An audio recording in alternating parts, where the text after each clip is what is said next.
Good evening, everyone. Hope you're all doing well on this fine Wednesday evening. Good to see y'all. So, there's a couple of events they kind of announced for Donkey Kong Bonanza, and we're going to go check those out. So let's go check it out.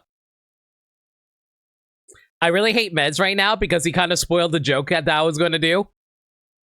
I was actually planning on going into Star Fox 2026 immediately as a joke. And I was just like, yeah, I'm just gonna like play the brand new thing that they announced in the freaking direct yesterday. But no, of course he had like ruined the joke. God damn it.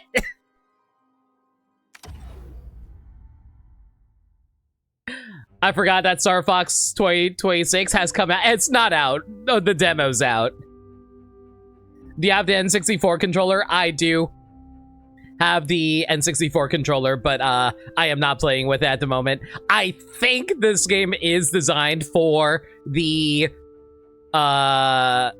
Switch controller, but unfortunately, I think it is pairable with the N64 controller. I don't know if it actually feels any better or not. I can't stay. I'm just coming in to say I'm the funniest person alive. I hate that you knew exactly what I was going to do. Oh my god. I was just being a dumbass. I'm so mad at you, dude. But the N64 controller is designed to work with this game. Did they announce that in the direct? I don't remember if they did. Oh, okay. Yep. All right, like, that's cool. They officially are like, you can use this controller with this game. All right. And that's probably what I'll end up doing whenever I eventually play. Yeah. I'm still on the fence about grabbing it, but the demo did a lot of heavy lifting. So now I'm not like 70% negative on it. I'm like 40% negative. So it basically took away 30%. That's awesome. Yeah, which like, you know, for a demo, that's pretty good, huh? Yeah, like, here's the thing though, like, I feel like if you've, I said this to Mez yesterday, if you never played Star Fox 64 before and you don't want to play the original, like, this is not a bad alternative in my opinion. First off, fuck you, play the original. But second off, I mean, it's literally right there. And second off, it's a good version. Yeah. I just don't like the character models, and that's most of my gripe. The second gripe is that it's Star Fox 64. Yeah, like, because like it's my favorite game of all time besides Sonic, man. It's just like I did do the warp. My high score is 397. If you're trying to beat me, I guess I might as well show the tutorial. You know, it's interesting because like I forget if they actually explained if you can do the D-lock thing for your shots. No, that's not ever explained anywhere. It's not? Period. No, that's like hidden tech from the first game. Or, well, from 64, whatever you want to call it. Like, that's not like an official thing. It's kind of like L canceling in Super Smash Bros. This is my Star Fox. Okay, that's fair. But like, I could have sworn that I was watching some people who had hands-on time with the game say, oh yeah, it's actually mentioned in the game. And I'm like, where the hell did they mention it? Because I didn't remember them mentioning it in the tutorial at all. Oh, I didn't see. Yeah. They definitely didn't mention it in this tutorial, so maybe they mentioned it somewhere else. I don't know. Yeah, probably. I actually really like this tutorial too. It's actually fairly involved. Yeah, the tutorial's great. I got no issues with it. I love this song, by the way. I can't even hear it. I just hear it in my head because it's such a good song. I mean, it's the same song that you hear in the original tutorial. So like, I don't think that like there's no new songs in this game as far as I can tell. Not that they've shown, and I mean, aside from like cutscene. You love Super Mario? Yeah, this is totally Donkey Kong Bonanza right now. Get out! We're playing a real game. Dude, can you believe that Donkey Kong collaborated with Super Mario? That's nuts. Who? I never thought it would happen in my lifetime. Wait, are you actually serious or are you being sarcastic? No, that's what that's how they worded it in the direct. No. with the Super Mario stuff and Donkey Kong Bonanza. Yeah. They're like, and a collaboration for the 40th anniversary. I was like, with Mario? I never would have guessed. Like, I'll admit I was surprised about it because I was like, wait, why are we not getting Mario games for the 40th anniversary? I mean, if you think about it, the timeline just kind of doesn't add up unless it's like boosting or breaking now.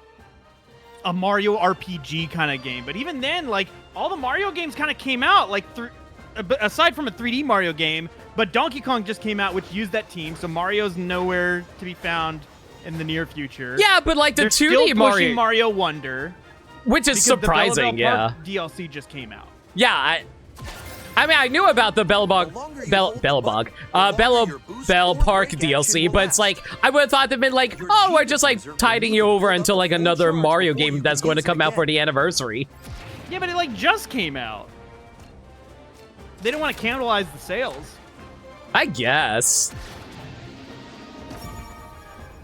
DK didn't fare too well in that Mario RPG cameo. I mean, listen, we know that they're canonically animals in this universe, so they're actually of a lower class to the Mushroom Kingdom people. We get that.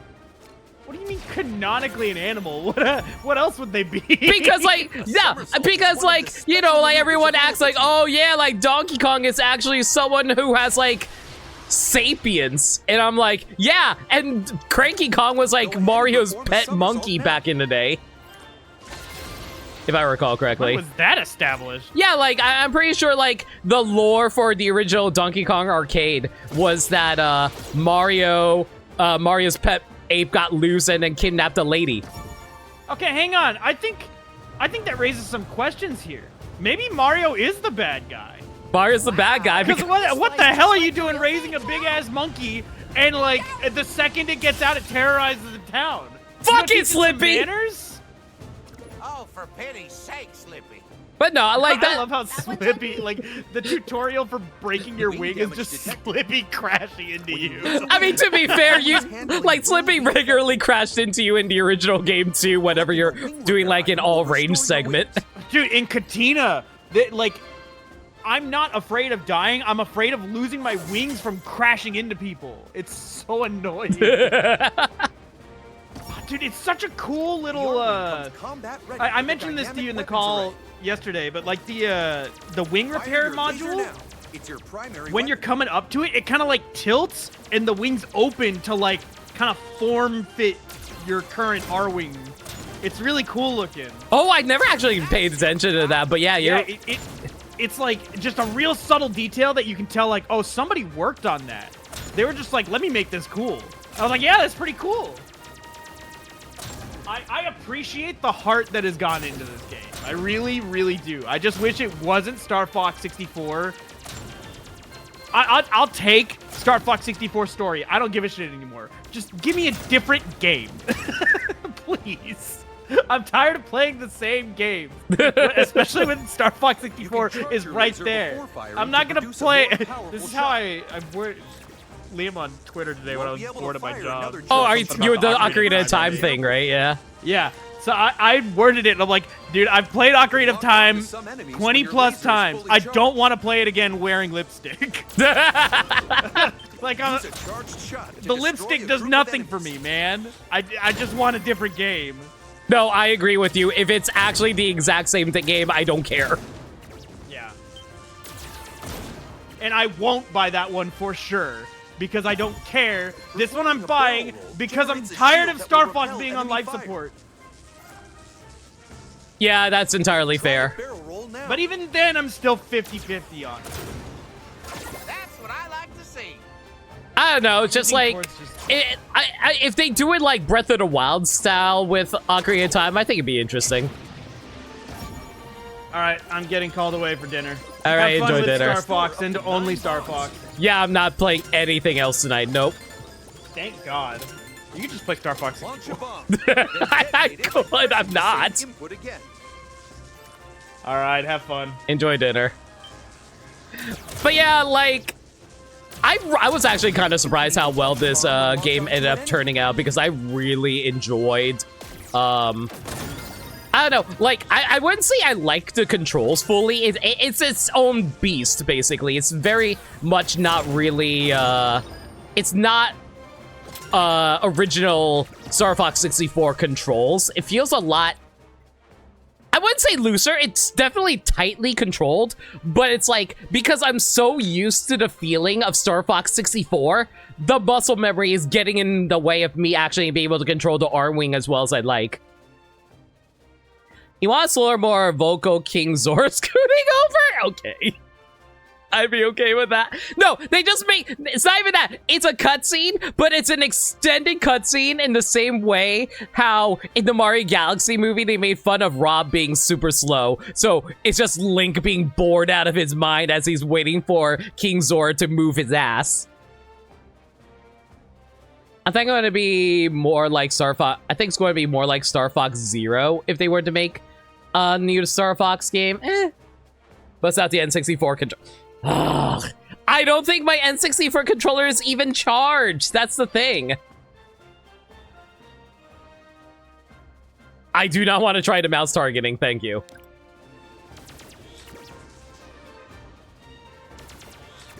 Do you think we'll get a Majora's Mask remake? I do not want...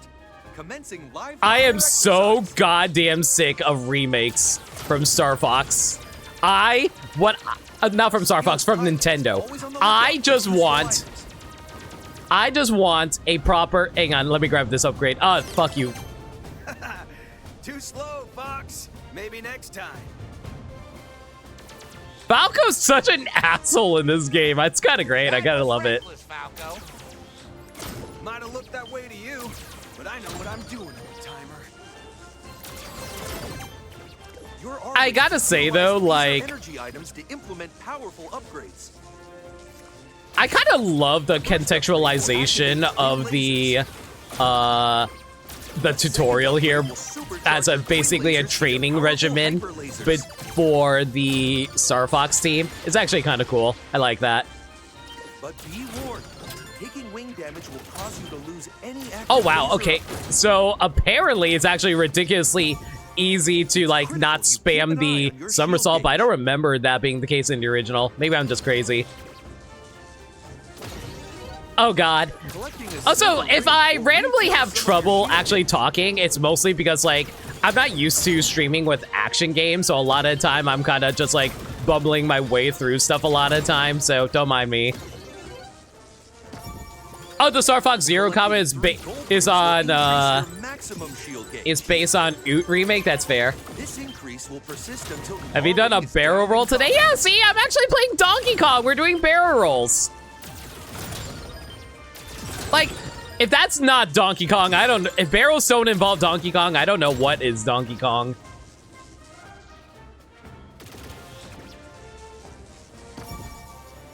But yeah, like, I'm hoping that Star Fox, not Star Fox, I'm hoping the Ocarina of Time remake actually is properly a, radar screen shows your position. You know, it's actually really funny. When I was doing the tutorial yesterday, once we went to all range mode, everyone just immediately, like, everyone that I've talked to, just like, yeah, I just immediately start shooting at Falco.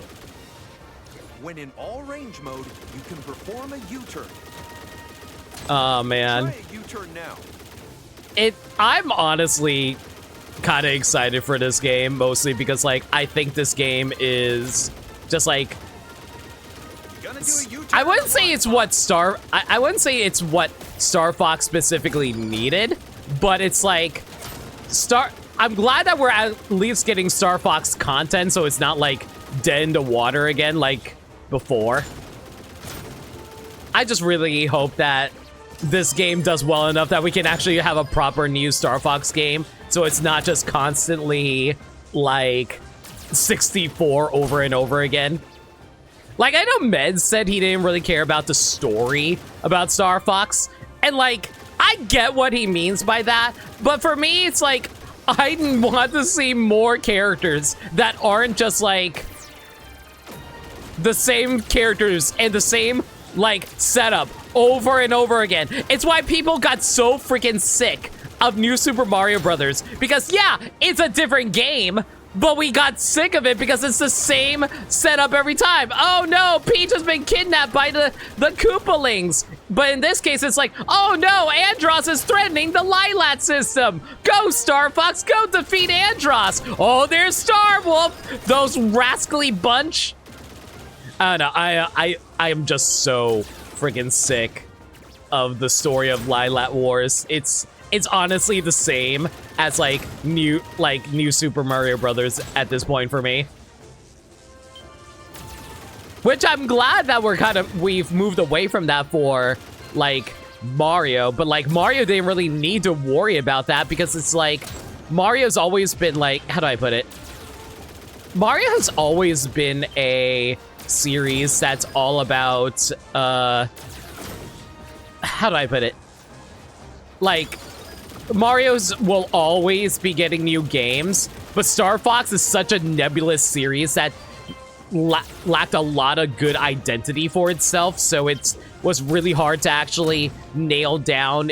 Well, it's weird because like every time they want to have an identity for Star Fox, they always default back to Star Fox 64. And I get that because Star Fox 64 is like the most iconic Star Fox game. I get that. It's just like but like the problem is they never really had a proper identity after Star Fox 64. Because we always would go back to, oh, feel free to lurk away. It's like, what we get after Star Fox 64? Yeah, freaking Star Fox Adventures, which is a freaking Zelda-like. And I'm like, okay, so we can get a proper Star Fox game. And we kind of got that with Assault, but Assault, like was 50% also a on-foot shooter. And it's like, sure, that's all, like, that's fine. I didn't mind that. I actually kind of like Assault for that because it was shaking up the well, quote-unquote, shaking up the formula, even though there was no established formula for Star Fox at that time period. But it did go back to the, you know, vehicle gameplay. But then, we go to Star Fox Command, where it's like, back to the vehicle gameplay, no on-foot gameplay whatsoever. Oh, I need to do a U-turn. Woo! I've seen worse. I didn't even realize what I was doing. I was just shooting. Remember, U-turn only works in all range mode. But yeah, it's just like, how do I put it? Your ROB64 unit can provide information and support via your comms array. Keep an eye out for But yeah, like Star messages. Fox Command was like a mission-based structure that wasn't like, that was much more compared, which is more compared to like Star Fox 2's kind of structure, which never even got released until like 2017, if I recall correctly. Huh? Wait! We're not ready for that.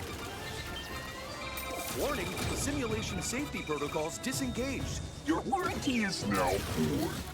Warranty's now void. I don't know why, but that's actually such a funny little gag. Like, if there's one thing I can give credit to this game for, it definitely has a lot of personality, so I really respect the game in that regard. Oh man, who was the developers of this team again? Who was the development team for this again? I keep forgetting. What you got, Fox? I know it's not Next Level Games. A lot of people say it was Next Level Games. It's not. It's I'm taking too much damage. I guess I'm out. I don't quite remember, actually. Oh, I love how the music is getting more and more freaked out. Yeah, Villain Studios. Thank you, Hector. You skipped Star Fox 3D? Who pulled the plug? Things were just getting good. I didn't skip Star Fox 3D. It's just Star Fox 64. Our self-proclaimed leader thinks he's real funny. But yeah, so like Command was all like, not very popular because of what it did narratively, and it wasn't actually like some people didn't really enjoy its like mission structure, which I get it. And then like Star Fox died for a bit, and then it came back with Star Fox 64 3D, which is like, yeah, that's fine. Like that was like the first time they ported Star Fox 64, so people were okay with it. But there wasn't much going on for it though, unfortunately. It was basically a straight port of Star Fox 64. Can you lose that, or was that just play a different cutscene? No, that's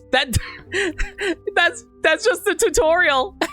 That's just a tutorial. You just jump directly. It's basically a plot setup of like explaining, oh yeah, the Star Fox team is doing training sessions before the main story.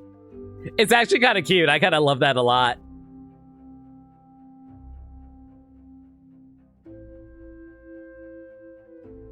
Can't forget SNES Mini and Star Fox 2.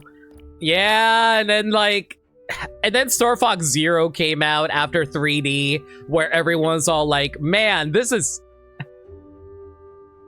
I don't understand why we got Medio and Corneria. No, there's actually a very good reason for that. One, they didn't want you going down the harder path because that would be very... because they didn't want you to go... Because they didn't want to make it so you... They didn't want to make it so that you... How do I put it?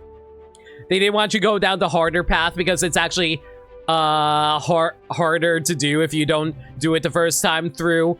But Medio is actually a very good way of showcasing more of the game because they actively want you to use bombs more in that mission. So it's actually... So Medio is actually a better, like, showcase of the game's different features. And it also has more, like... has a more interesting secret path compared to the secret path in Corneria. So I actually understand why they went for Medio. Medio is actually a better designed, like, tutorial in that regard. All ranged isn't used? Yeah, but, like... You kind of get that using the training session.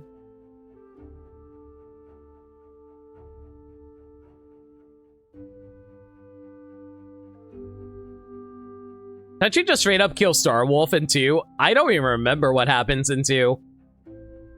Medio also has banger music. That is also true too. But yeah, like, a lot of people and me kind of agree that Medio probably would be a better level general demo level, really, just because it showcases a lot more. Banaza looks different from what you remember. I'm glad that you agree. Like, listen, when you barrel roll, is that not Donkey Kong? Void Kong really upgraded his arsenal. Yeah, and like, you know how like Donkey Kong and Star Fox apparently shares a universe as of Super Mario Galaxy movie? This is just Fox, like, you know, helping out Donkey Kong by fighting against Void Kong. Yeah, let's go with that.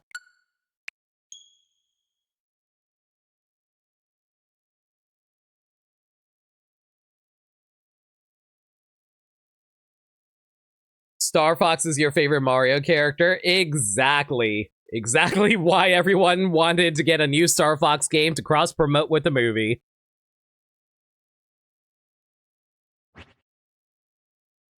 Okay, so they announced this at the Nintendo Direct yesterday.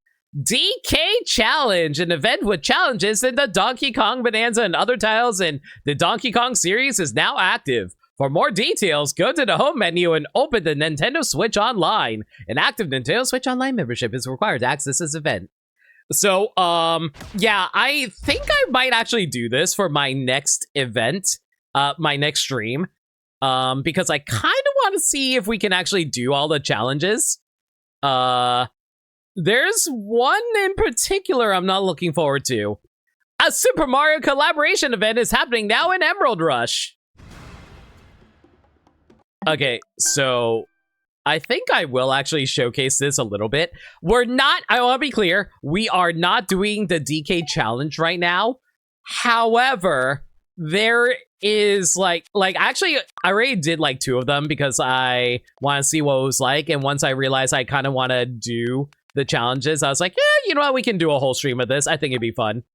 So like, there are challenges throughout all the Nintendo classics over here. So that's actually really cool. I kind of like that a lot. But there's also Bonanza challenges. There is one specific challenge I am not looking forward to. Complete the final rehearsal with 0 skills unlocked while the event is active. You have to beat the hardest level in Donkey Kong Bonanza with no skills. This is going to be the hardest thing and the hardest challenge. We will worry about that later. And by later, I mean another day, because we got a few events we got to take care of today.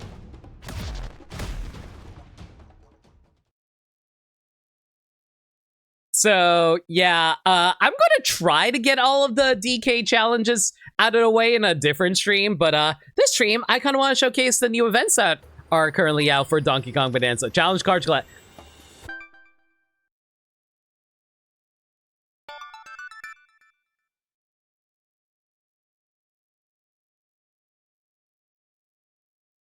What?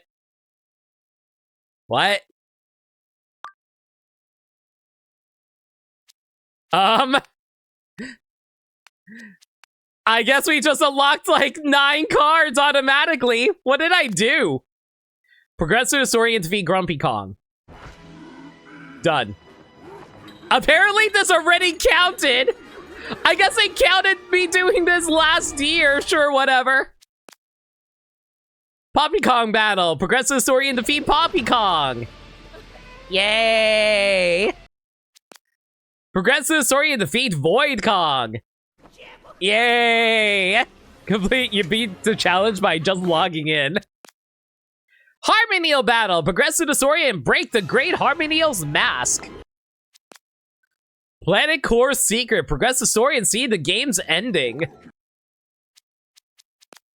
Yield the nostalgia. Get the Bananium gem from where it's hidden in the Hilltop Layers Nostalgia Country Challenge. Escape the maze. Let's get a Bananium gem from reaching the goal in the Forest Layers Bramble Country Challenge. Minecart Madness. Get a Bananium gem from reaching the goal in the Resort Layers Minecart Country Challenge. Jump to Skirters. Get a Bananium gem from reaching the goal in the Rain Layers Arcade Country Challenge. Well. Cool. I was not even trying to do that.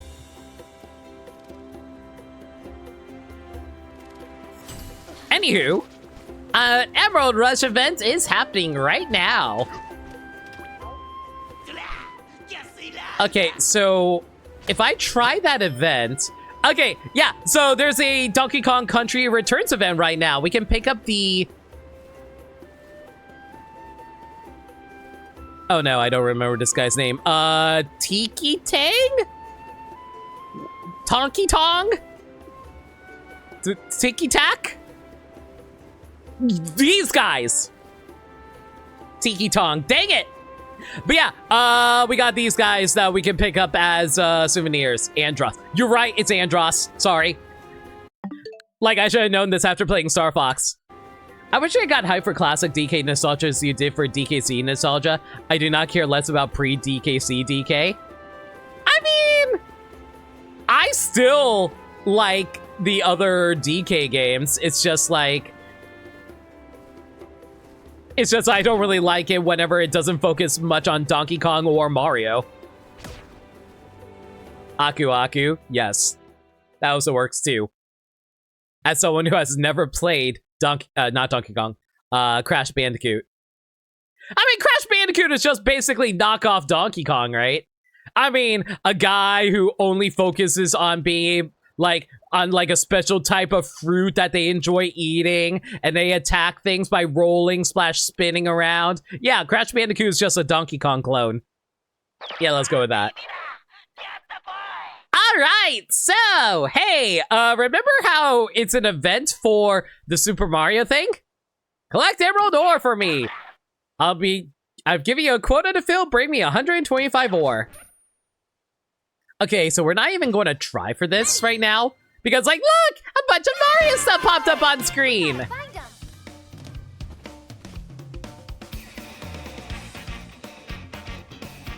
This is the greatest thing ever. Why would DK agree to dress up as Mario? I don't know. But Pauline dressed up as Luigi with a fake-ass mustache. It's great. Also, the music.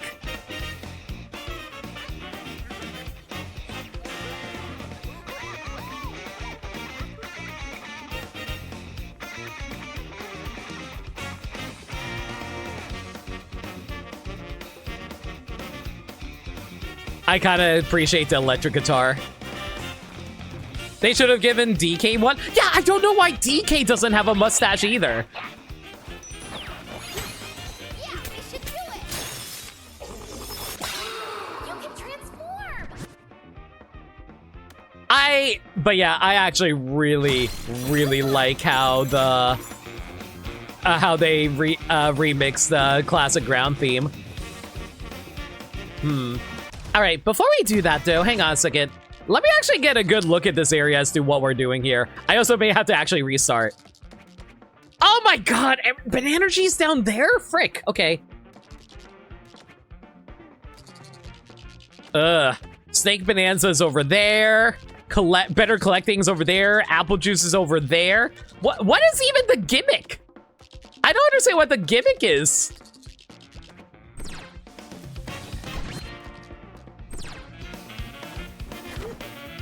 Oh wait, they actually have Jungle Swing in here too. All right, that's fine.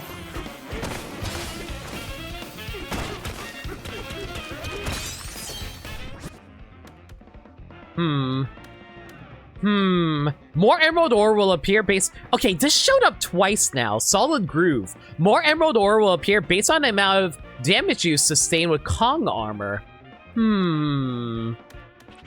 Oh, you know what? I think I understand what the gimmick is. I think the gimmick is that they really want me to tank as many hits as I can as Kong Bonanza. Yeah, I think that's actually going to be the gimmick that we're going to be going for.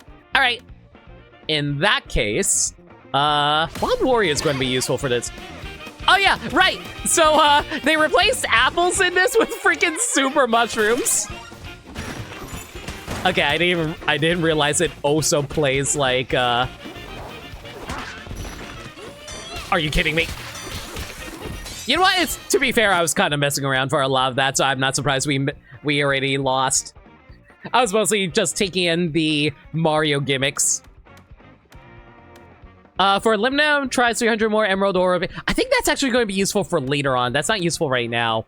More Emerald Ore will appear after you defeat an enemy with a Charge Punch. Oh, okay, I get what this game...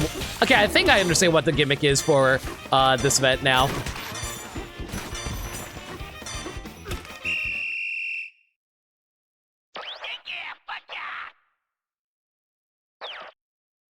Reminder that in development, Crash was referred to as Sonic's ass game.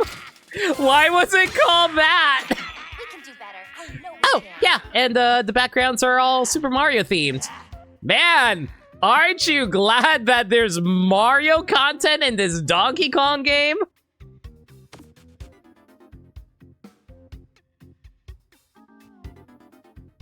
See, this is what Donkey Kong actually feels like, having to play in Mario's outfit.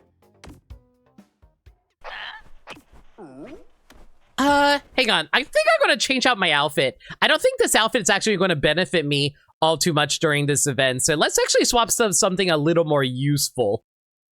I know, okay, so I know technically they are swapping out DK's outfit for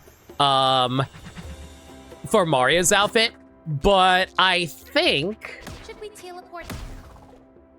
I think if we actually change out our outfit, we still retain the effects, though. Okay, hang on a second. Okay, if we're going to go to Canyon later, what's actually a good outfit that we can wear for this?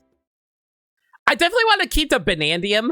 I definitely want to keep the Bananium chip bolo, mostly because this thing is ridiculous. The fact that it gives you a whole double Bananium chips every time you collect one, that's actually so nice. I know it's like only 40%, but still. Okay, what's a good one? Okay, so the Void Coat Britches are worthless during the event because, like, it's always guaranteed on which stuff that you pick up, so there's no point in grabbing that. I don't think there's electric stuff in the canyon layer, so we don't need to worry about that. There's not really thorns or spikes either. I guess defense? Yeah, defense bridges is probably the right strategy because of the fact that it's able to protect you from taking too much damage, right? Yeah, let's go with that. All right, and Pauline, what would actually be good for Pauline?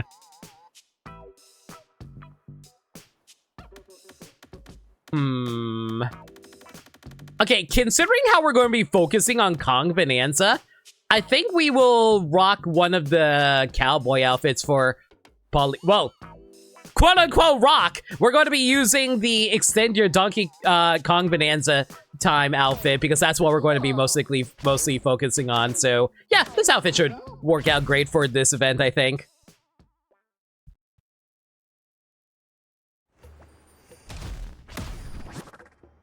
You know, if there's one thing I kind of hate about video games, I hate the fact that every single button is completely different per game. Because, like, some games the map is put on the Y button, sometimes the map is put on the minus button, like in this game, and sometimes the map button's put on X. I never know which one is the actual proper. I never know which one's the actual proper, like, map button in any game. I basically have to refresh myself every time I play a completely different game just to make sure I know what button presses do what. Like, I would be surprised after playing Star Fox, I'm going to instinctively try to start shooting things like I'm piloting an R-Wing.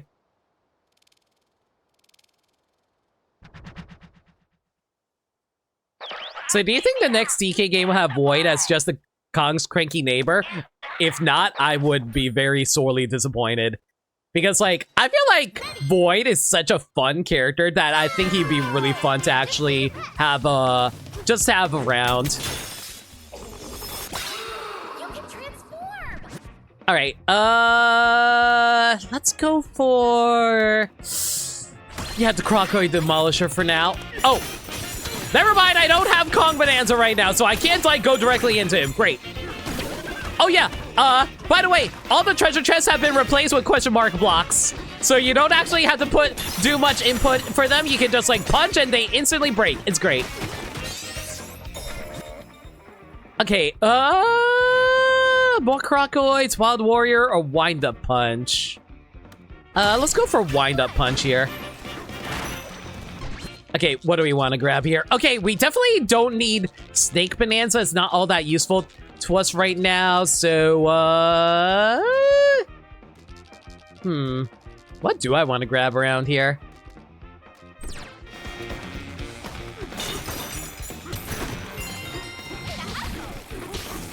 Oh, God. I forgot how tough these guys can be.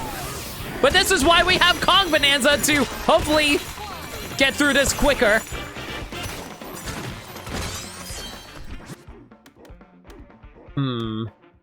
Okay, I think Bare Knuckle Beat is going to be useful for later. We'll hold off on that for now. Oh, I need Kong armor, don't I? And I have no armor to speak of at the moment. That's fine.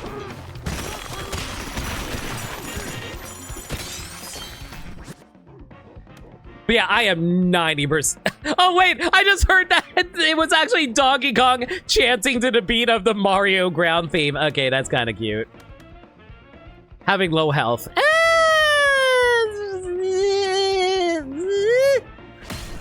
I don't think that's going to be... Oh.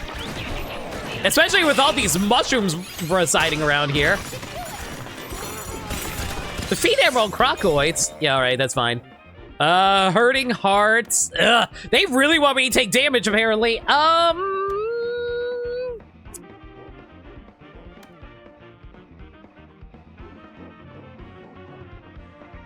don't think we're gonna... I guess you do actually need to take a little bit of damage while you're charging. I guess we'll take the Hurting Heart then. That's fine.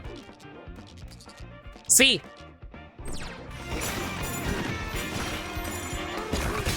The annoying thing about all this is, yeah, I need the fossil finder. I don't remember where all the fossils are. Yeah, these are as useful as the fossil finder right now. Oh yeah, they also replace all the barrels with freaking, like, Mario blocks. That's kind of cute.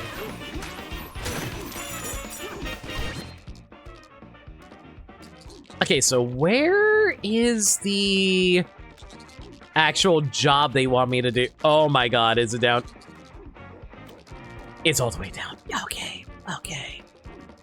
You really want to make this annoying for me? Okay, cool, cool. Yeah, no problem. I have no issues getting down there. None whatsoever. Okay, the fastest way probably would be going that way, but there's a whole bunch of, like, bananas and emerald that we can, not emerald, but fossils we can pick up here, so that can actually save us a little bit of time. I don't know why, but the chanting of DK for all this is actually really funny to me. You got a skill back. Jump shot.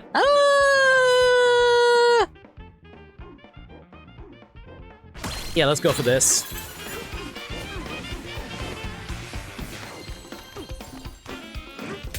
I don't need this whatsoever. I mostly just want to see what skill this will give me. Wow, all of these are completely worthless. Okay. Yeah, well, warrior. Like, biggest bang for our buck if we do that. What? I punched your head off and that wasn't enough to trigger the fossil? Okay, whatever.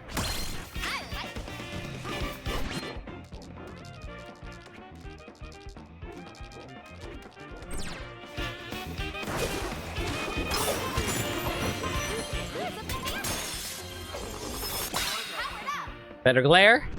That's also worthless, but it's fine.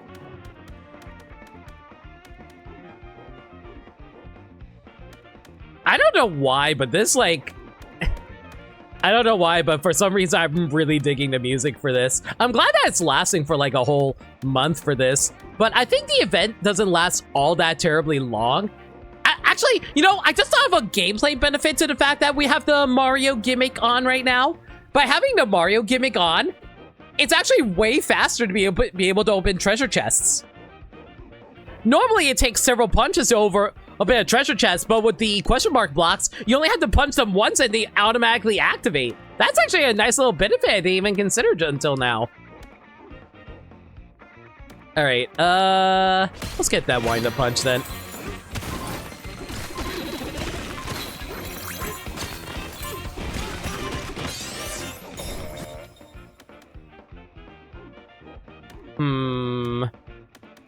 Grab the hurting heart. You know, I completely forgot that Kong Banaza has its ass out for everyone to enjoy. Do you think anyone is horny for Donkey Kong? I know that's a weird-ass question, but, like, people have been hornier for weirder characters. Like, I know people who are horny for Big the Cat. Don't ask me who that is.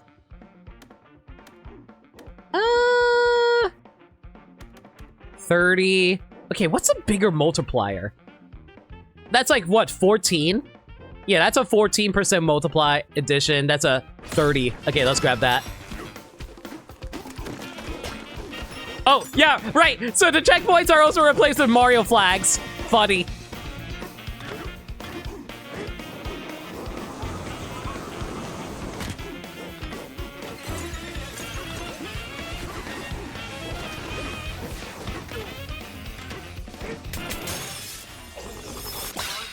I don't need to ask. I think I have an idea of who. Why do I keep calling out my friends? Anyway, yeah, well, Wild Warrior gives you the most benefit here.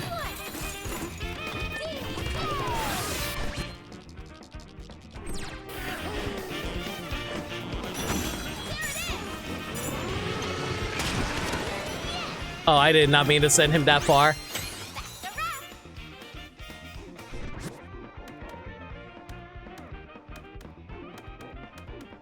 You know, if there's one thing I wish they did change, I wish they added a few more songs so it's not just the Mario ground theme.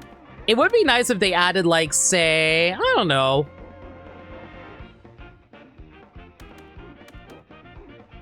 How do I put it? It'd be nice if they added, like, different Mario themes throughout the years. Like, say, one song per game. Like, I would love a remix of, like, Super Mario Bros. 2 music, for example. I love Super Mario Bros. 2. You know, the US version. I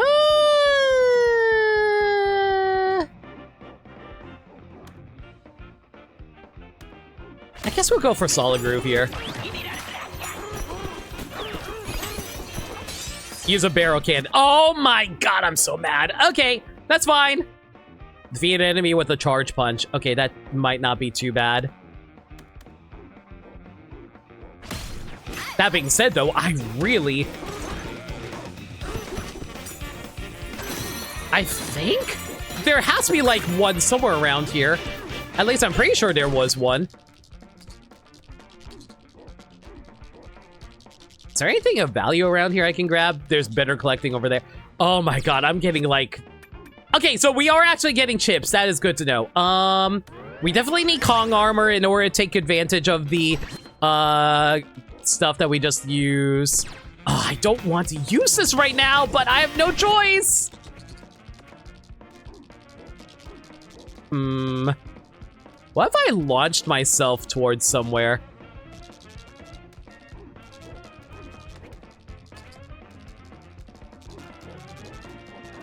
There has to be somewhere where I can use, like, a barrel without using this barrel. Fine! I was really hoping I could avoid using the barrel, because once I use that, I can't teleport anywhere anymore. Donkey Kong cartoon 2, but it's Seinfeld and Boy Kong has to go to DMV. Okay, bare knuckles not all that useful. Tanking damage would be nice. Yeah, sure, why not? Okay, what's our next goal? Defeat Emerald Crocoids, and they are literally over there. I'm so mad right now. Y'all have no idea how mad I am right now.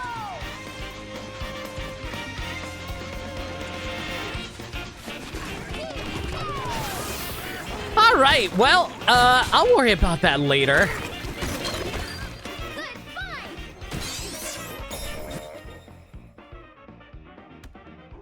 Bare Knuckle Beat or Crocoids? I'm gonna go for the Crocoids, since we're going to be beating up a whole lot of them in a moment anyway.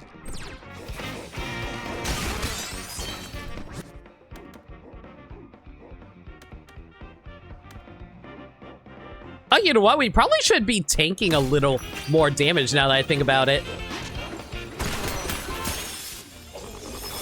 If each round is themed after each level for Mario 1?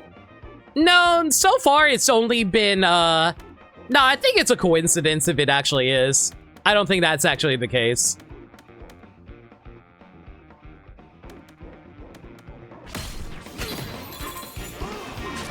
All right, buddy. Hit me. Hit me again. Thank you.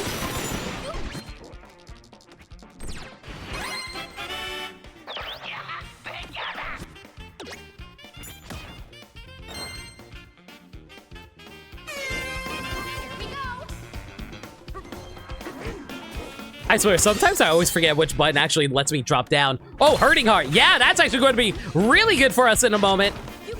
You know what? Hit me again. I can take one more hit. Hit me again. One more. Thank you.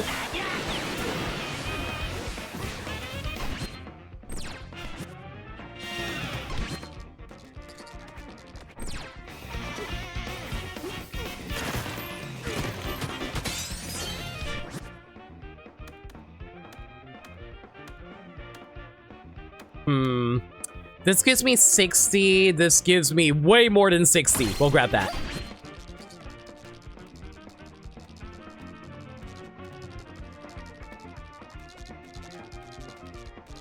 Should we go there? Stop trying. You know, I will say this. I actually underestimated how much damage they can do to me. So that's a big oops on my part. Oh yeah, by the way, they replaced all of the Banandium chips with Mario coins. Cute. Hit me. Hit me. Hit me. Hit me one more time. One more time. Thank you. That's enough.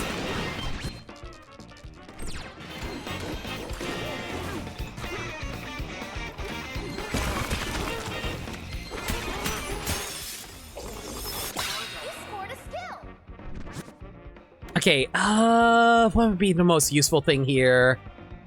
Not that. Low health would actually be a massive multiplier. Yeah, let's go for Hurting Heart here.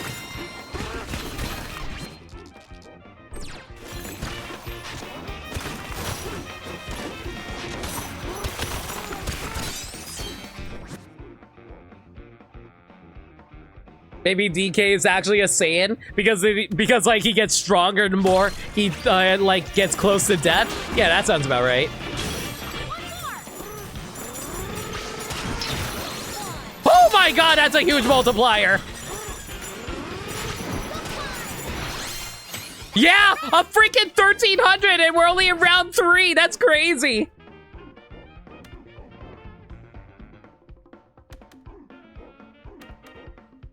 Okay, so this is a 60 multiplier, and this is a massive multiplier. Okay.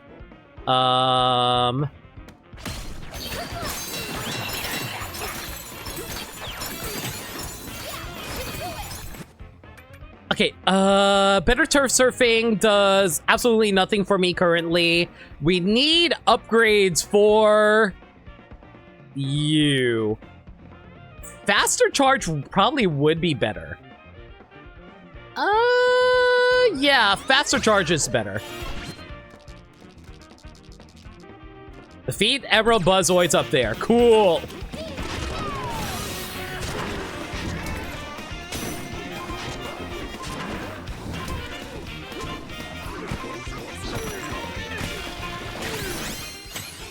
Unfortunately, the multiplier is way lower when I'm not specifically fighting those specific enemies, so that's a little annoying. Okay, 60 increase on percentage. Hurting Art is a freaking 120. And this one is, what, 40? 40? 40 plus 80, so 120. 120 versus 120. Well, Hurting Heart is more generic, I guess.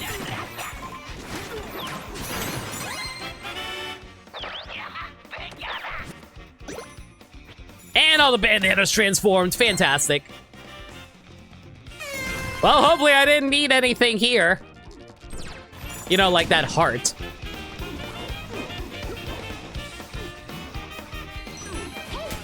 Yeah, I might as well grab it. Like, I technically am in more pain the more hearts that we have, I guess. Okay, Bare Knuckle's not... Bare Knuckle could be useful. You know what, I'll hold that for later. Emerald lumps, where are they located? Over here? Ugh. This is not the best location. I could just, like, jump. I could jump from, like, here to here. Alternative, we can start up here and get Ostrich Bonanza. There's, like, a whole bunch of different options we can go for in order to grab that. Surf Surf. Surf Surf is completely worthless. Whatever, we're going to go here and grab Ostrich Bonanza. Just so it's easier to actually swap into Kong Bonanza for later.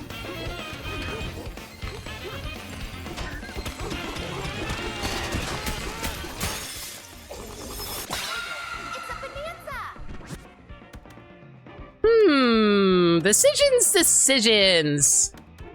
Math is hard. Go with your gut feeling limit. Hurting Heart.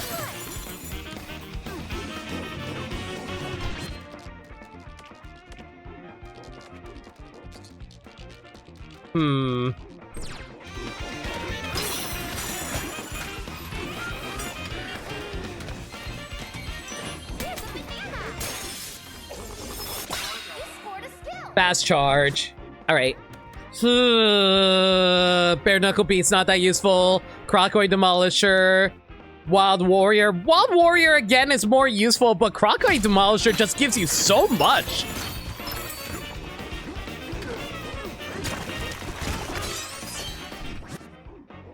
Barrel Bump Up. Okay. As much as I like Wild Warrior, I feel like Barrel Bump Up probably is the most useful. Oh my god, it's all the way over there! And this is why I hate video games sometimes. Okay, that's fine.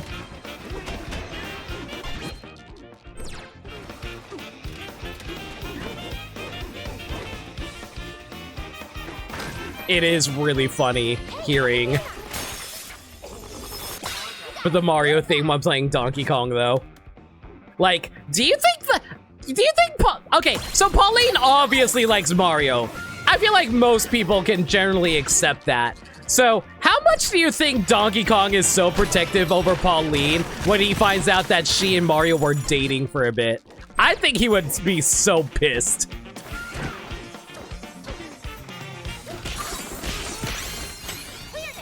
Like, DK would be that overprotective dad from a Goofy movie. You know, like Roxanne's dad from a Goofy movie. Like, Mario knocks on, like, Pauline's front door, and then out steps Donkey Kong, dressed in a wife beater, glaring down at the little Italian man. It's like, what you want with my freaking daughter?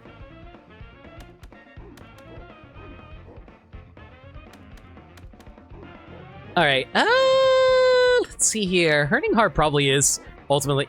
You know, I never know. You know, okay, I'm actually kind of curious if chat knows this. What is the cap on the perks for Emerald Rush? I'm gonna go look it up myself, but if you guys know it, feel free to say it in chat. I might not actually know what the answer is. Okay, let me see now.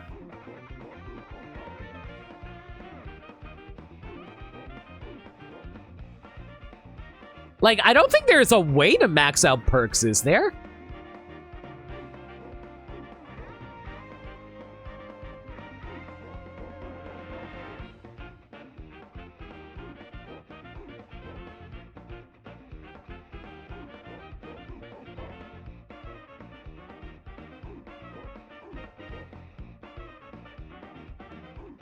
Apparently there is an there's no specific perk that can be maxed out, but the maximum multiplier that you can cap at after a while is a maximum of 99,999.9.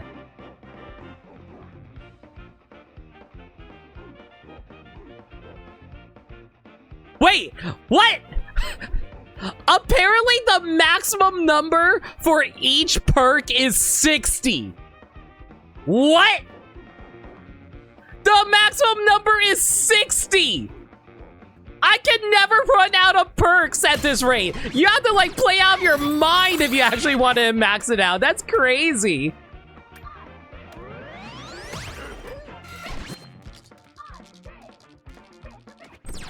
Ostrich. Ostrich. Okay, where are we heading off to now? Down here! I was literally just... whatever. It's fine. We can get the extra rare perk down there. That's fine. That's fine! Y'all thought I was worried? No! I'm the greatest Donkey Kong player of all time. We'll ignore the time that we accidentally lost that race in Donkey Kong Bonanza. We don't talk about that.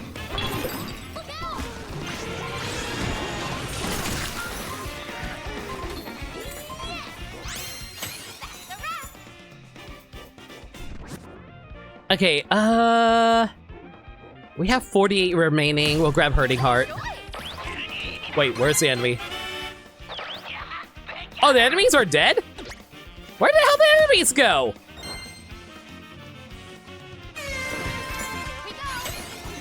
Smash the emerald that is over...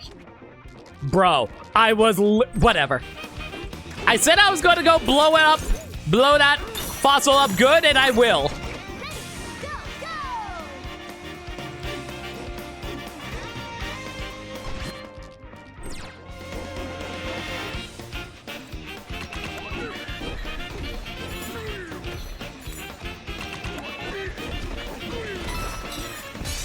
There we go. Woohoo! +3. Oh, Hurting Heart probably will be actually the most beneficial here. Yeah, let's grab that. Do I really want to make a jump? I guess it kind of depends on where this takes me.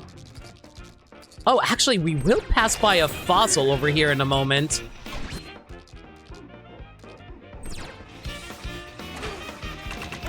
Yo, speed it up!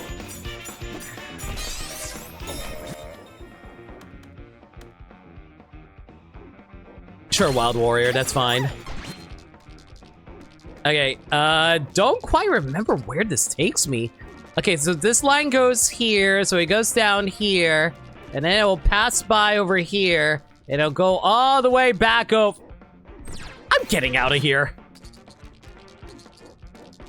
All right, so if we go over here, and then we go back up here.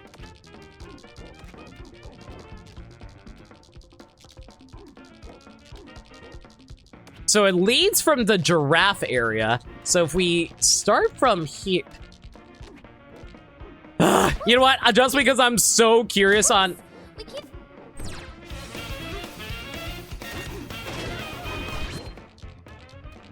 I forgot that you cannot teleport while you're inside of a minecart. That's fine.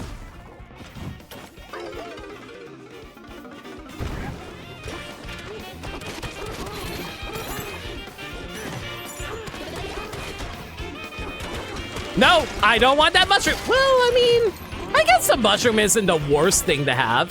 Having the mushroom would be kind of nice, being able to take more damage, right? Barrel bump up. Yeah, let's do that.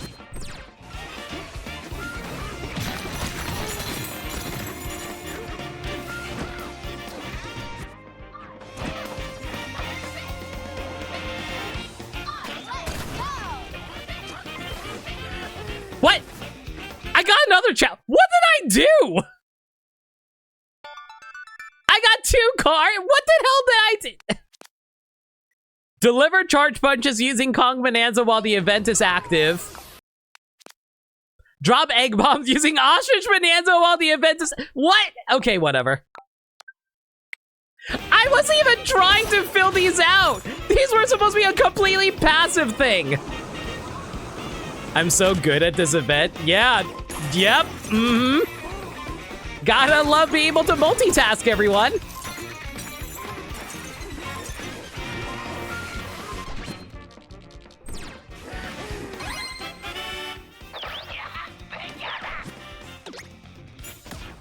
Okay, it looks like the bananas are going to cycle out the next round, so then I can freely start busting up as many bananas as I want.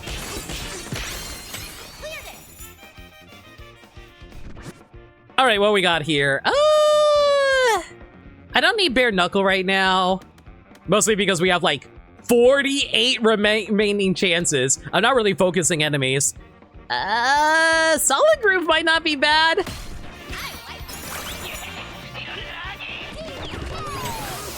Smash some dirt. Does this count as dirt?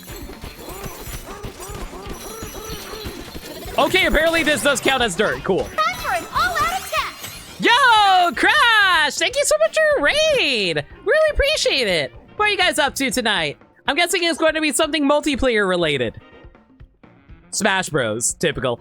Oh, were you playing Smash Remix? I think I saw that in the Proton Smash Pit server earlier. But yeah, hi everyone. I'm No Limit.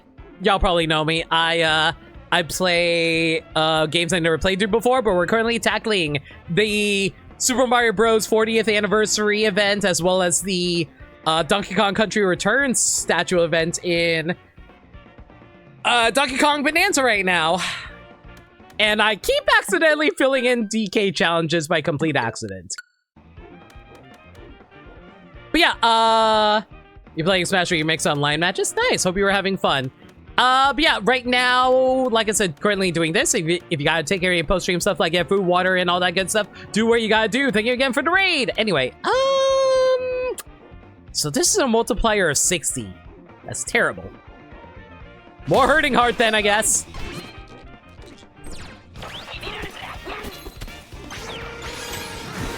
Emerald Crocoids. Typical. Is there anything around here I want to grab? Not really. Oh my god, it's all the way over here. And Zebra... Okay, you know what? At least we're getting Zebra Bonanza. That's actually a really good pickup.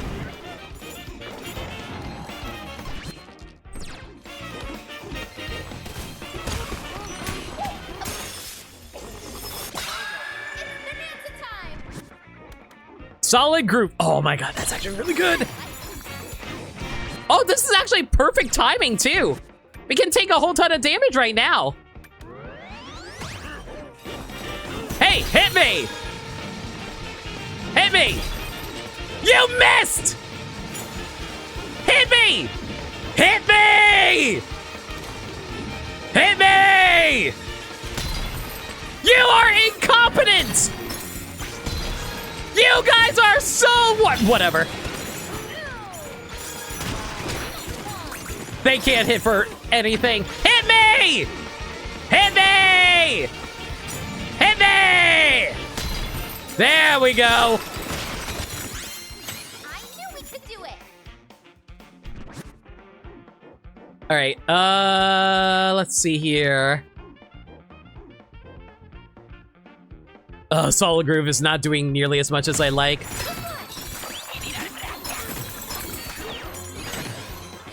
Hi. Oh no.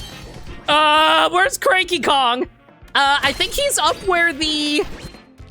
I think he was up here. Yeah, I'm pretty sure Cranky Kong was up here. Yeah. We go there? Oh, please tell me I'm right. Hey! Grandpa! I'm dressed up as your arch nemesis! I hope you're not mad about that. I hate to tell you this, but Cranky Kong is dead. I didn't hear the news. What happened? Was it old age or did he like die from like cancer or something? Okay, that's actually way too dark. Anyway. Eddie got him. Eddie the mean old Yeti got him? Mother trucker. Well, it's okay. His legacy will live on in Donkey Kong Jr., aka Donkey Kong, aka maybe Donkey Kong's father. He was talking about having a big stick that no one mess with it. God. I kind of want to rewatch I'm not gonna lie. I kind of want to rewatch Donkey Kong's animated series. Mostly because I'm kind of curious, like, smash some crystal. Oh, no. Hang on. I think I know where I can find some crystal. Hang on.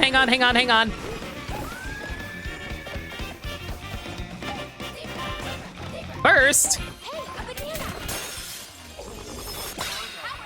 You ever watched the Zelda cartoon? I only watched like 3 episodes of the Zelda cartoon. I actually haven't watched a whole lot of it.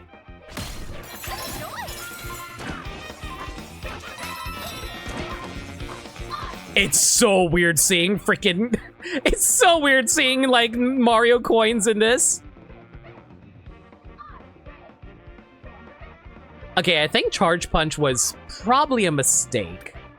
Yeah, I think Charge Punch was actually a mistake. It's fine.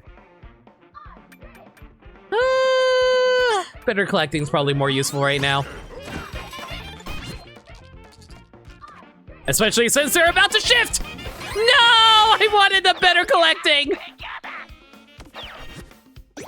Oh, well, it's gone. I didn't need it. You're the ones who need it.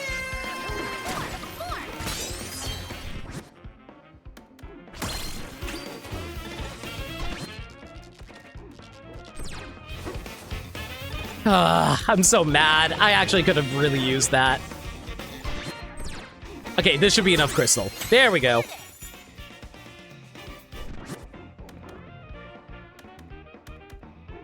I feel like the Nintendo cartoon I probably watched the most was Kirby Right Back at Ya.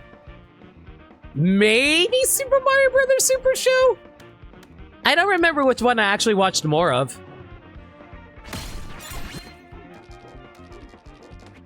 Better Flutter. Nope.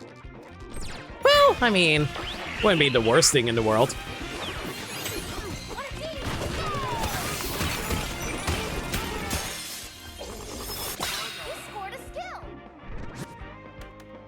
Hurting Heart is still probably the most beneficial thing here. Right there.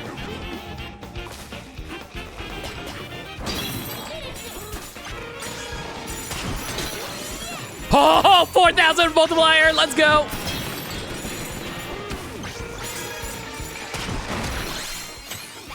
That's a good multiplier. Bare Knuckle Beat is at 45. I think we're fine there. Hurting Heart's going to be more useful. Smash Emerald Lumps, where we located. Back over here! Mother, I hate this game sometimes. Should we go there? Well, this is why we pick up all those extra barrels so we can actually warp over there. I think this was hide and seek. I'm not going to bother for that. I don't think the investment is worth it. At least the time investment is not worth it. Burning Heart, yep.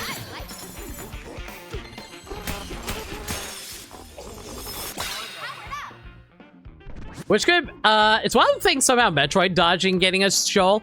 It's actually interesting because in the Captain N comics, Samus did actually show up and she was a love interest for freaking Captain N. And that is really funny to me.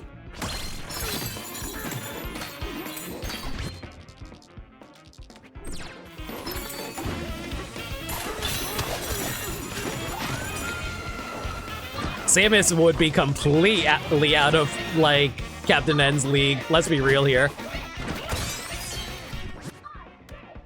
Impactful punches. Increases the range of destruction for charge punches. Sure, why not?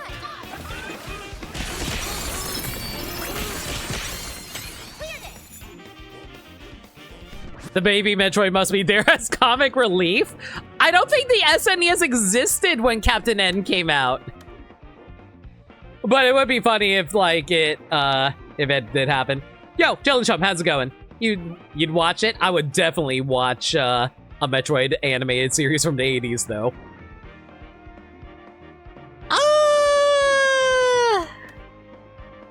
Hurting Heart. Donkey Kong, stop hugging the wall. Thank you. Okay, Solid Groove, like, okay, mathematically, let's think about this here.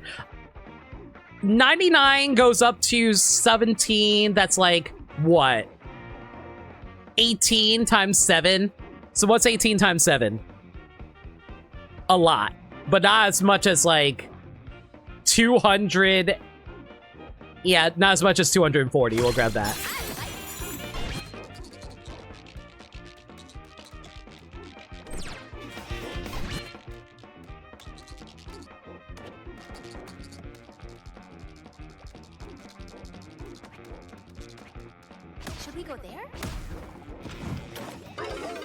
But yeah, well, Manago's just like speculating on what it'd be like if there was actually a Metroid animated series. I feel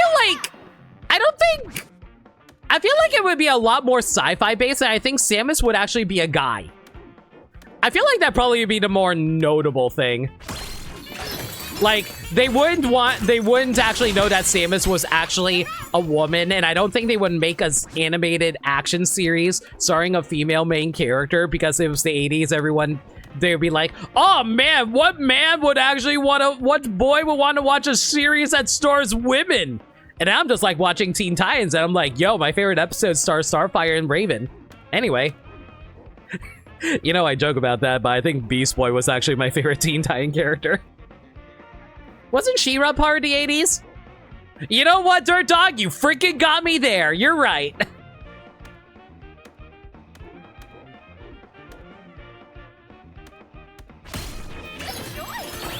It's just really funny because, like, most people just, like, only remember, like, He-Man.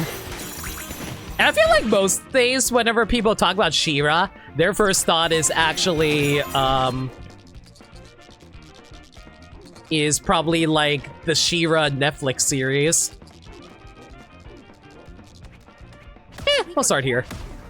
Just because there's a fossil, like, nearby I can grab really quick.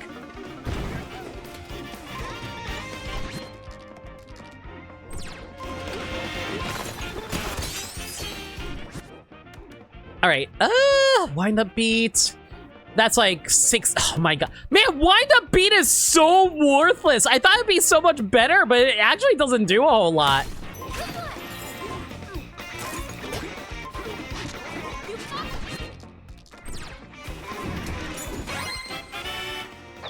DK, give the sky the hands. Oh boy, I don't know if we're going to be able to hit this or not. we might be wasting a little too much time for my liking. Like, we're collecting a lot of things, but we're not collecting a whole lot of ore is the problem.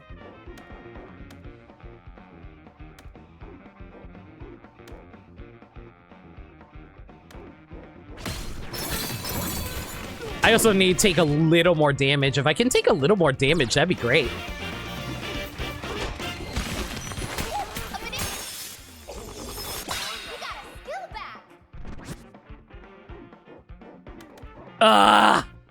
As much as I would love Solid Groove, it's not as much of a multiplier as hurting. Like, that's basically the only thing we're going to be farming for now. If we can max that out, we might be able to, like, clear the amount that we need. Especially with the Crocoid multiplier, too.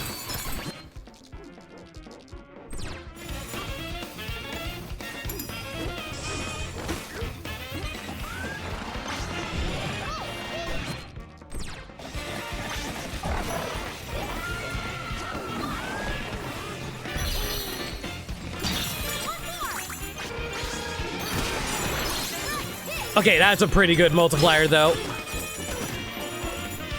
I gotta get a good angle. Yeah, I need him to specifically land against the wall.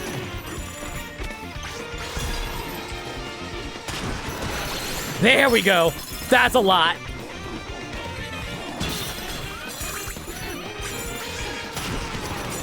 No! You went too far! Oh my god. Okay, at least he didn't fall off the platform. If he fell off the platform, that would have been the worst possible thing.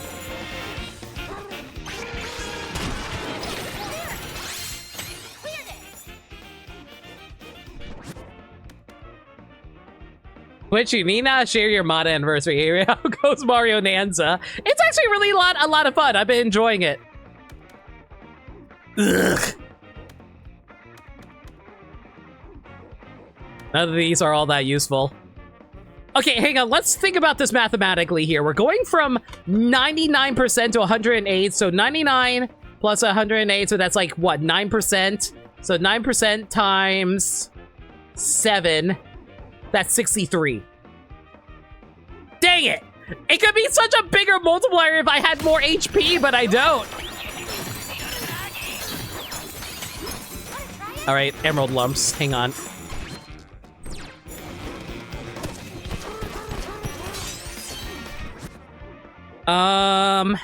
Yeah, hurting hard is still the best strategy right now. There's nothing else I can do. Otherwise, I can raise it up.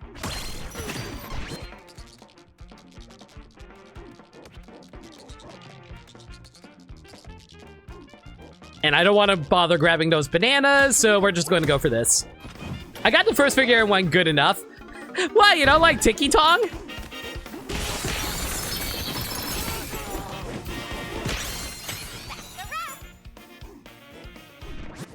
I'm getting very close, though.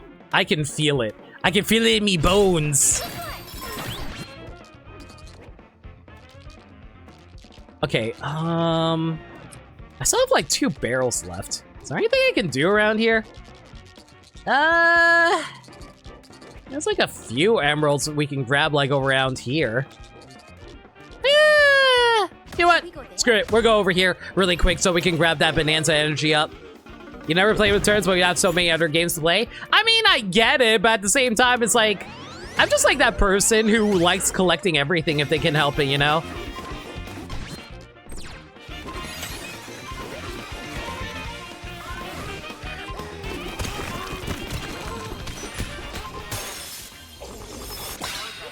More bit energy, perfect. Okay, win a bunch.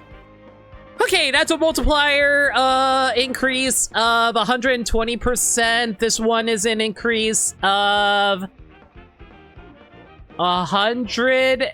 No, that's 90. Frick! And that one's an increase. Wow. That's crazy that Wild Warrior doesn't give you that much of an increase. It's literally only an increase of 90. I thought this would be way higher. Well, I guess it's way too easy otherwise. And then there's 480, which is 120. And this one's an increase of what? 200? 200. Also about playthrough Xenoblade Definitive Edition again. I'm glad I haven't streamed that yet. You confirmed that the Star Fox feels way better with the N6. Wow, really? Does it actually feel more like the original that way? Okay, that's good to know. So does it feel like the same as the original, or how you feeling about it? Should we go there?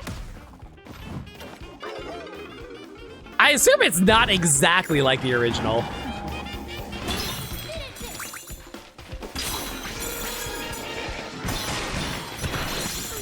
Oh my god, that is so huge.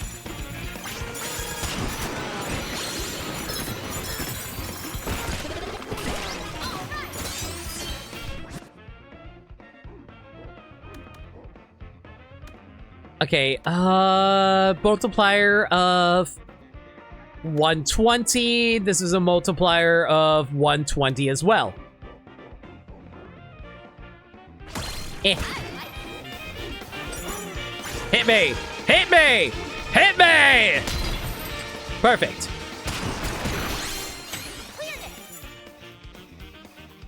A lot more, yeah. It's way less slippery because the N64 controller has similar polling to the original controller. Actually make fine aiming adjustments. Oh, that's actually really neat. Well, in that case, I might actually try to play the game on N64 controller then. Does it actually recognize you using the N64 controller, or does it recognize it as a Pro controller? Okay, that's an increase of 30. Worthless. It actually recognizes that's the N64. Yo, that's awesome. So are the controls exactly the same? So like, the C buttons are still the way you signal to Rob? It is awesome. Okay, you know what? Maybe I will actually play on an N64 controller then.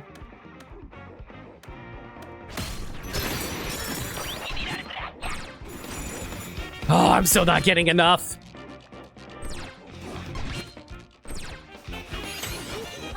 Emerald Crocoids.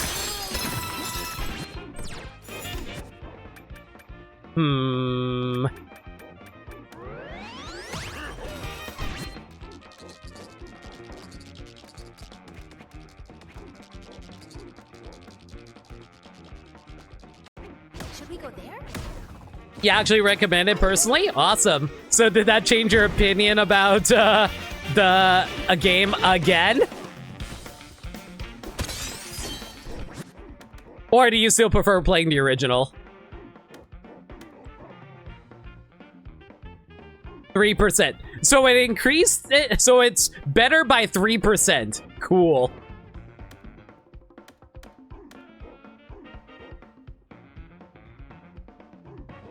$120. $120.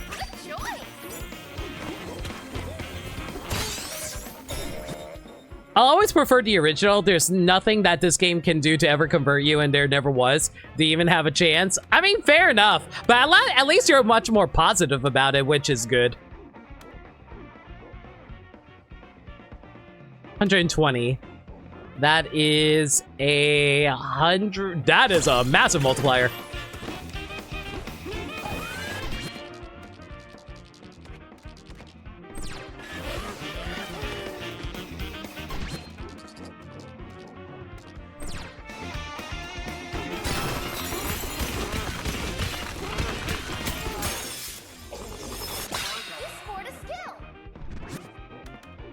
They didn't even have a chance. I mean, I get it. You want a new game at the end of the day.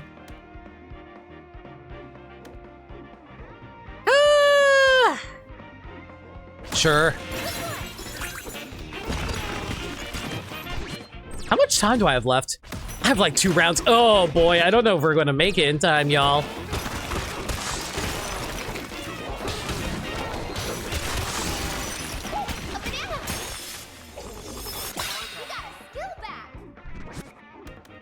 Okay, I don't need more barrels.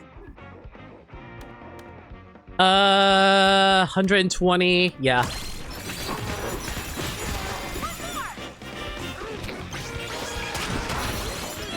Oh my god. Still not nearly enough damage.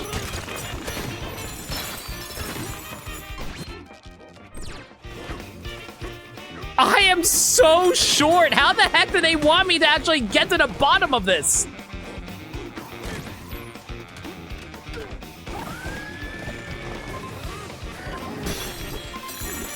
Light up.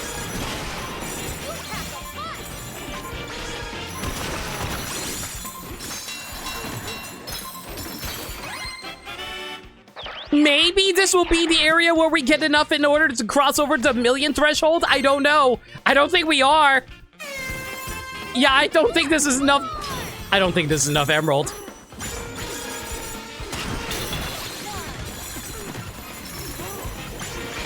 Oh my god, this is such massive slowdown though. Holy cow.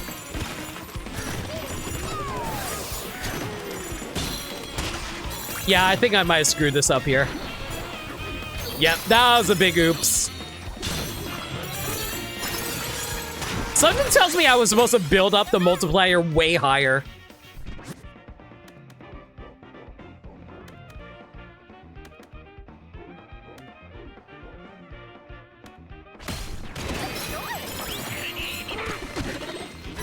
I mean, maybe if I can beat up some more Emerald Crocoids, we can probably get it to the end. Should we go there? I also value the original version of games a lot more than most people, which is personally hard for me to understand. But it is what it is. Like, okay, like, I think it depends. Because, like, because, like, I personally would play Zero Mission over the original Metroid NES. How would you feel about that? I feel like most people, whenever they recommend playing the original Metroid, they're like, yeah, just play Zero Mission.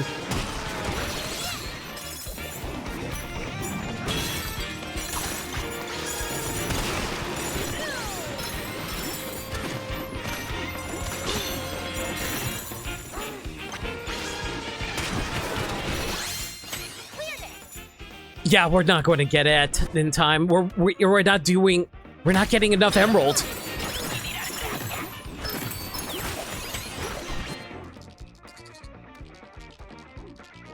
I think the original Metroid is neat, but badly designed. I mean, yeah. But I'm just saying, like, would you want to play the original Metroid versus playing the Zero Mission version? I feel like most people would just say play Zero Mission.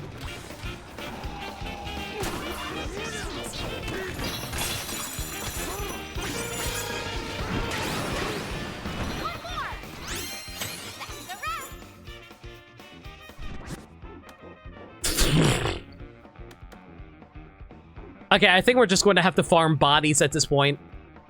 Yeah, we're just going to have to farm bodies at this point. We're not going to get enough at this rate.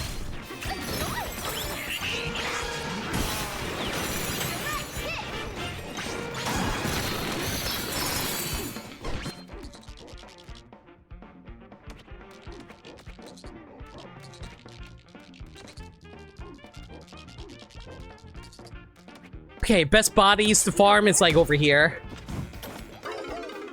No, original sucks really bad. Zero Mission completely changes the game, makes it more in line with Super and takes out the extreme limitations that the NES had. No, exactly. That's what I'm saying. Like, sometimes it actually is worth playing the, like, remake version because it's just a straight up improvement of the original, you know?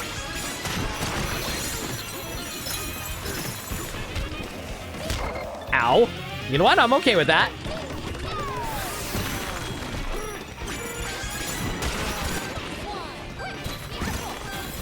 Where did you go? Oh, we just barely got it! Oh, yo, let's go, guys! We just barely got it! Woohoo! Oh my god! I cannot believe we got that at the last possible second! We were literally like 300,000 away! We got 300,000 in like the last few seconds! Woo! Let's go! If the NES game didn't reuse the same rooms 4 times stacked on top of each other, had a map that'd be more forgiving, be able to replace your beams and soft locks too. Yeah, I really hate the fact that you can like lose your beams. Ah, baby, let's go! But Metroid's like the only example you can think of where you would say the remake is objectively better. Super Mario Brothers All-Stars, are those better?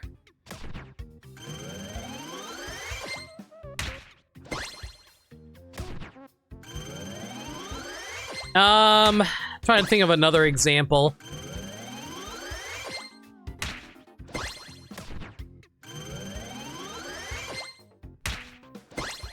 There we go. Beautiful. Easy peasy. I think I prefer the originals, but you barely play them anyway. I think the SNES removes the edge that the NES had. Eh.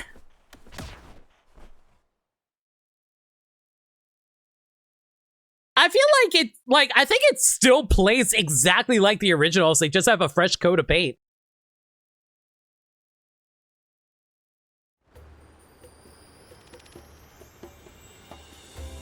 Okay, do you like Fire Red Leaf Green over original Red and Blue? You don't have to tell me about like Heart Gold Soul Silver. I already know you don't like the Heart Gold Soul Silver. Should we teleport? Well, not that you dislike it, but more that you like the original of Gold and Silver a lot. Villain Island. You haven't played them? God damn it. Okay, trying to think of other examples.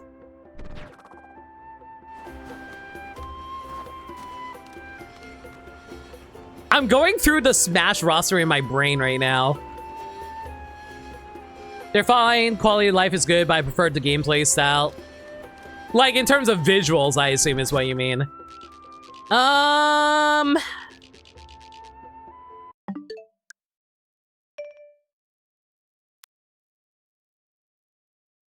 Okay, this one's more subjective, but do you like the original Thousand Year Door versus the remake Thousand Year Door? I feel like there are positive and negatives on both ends.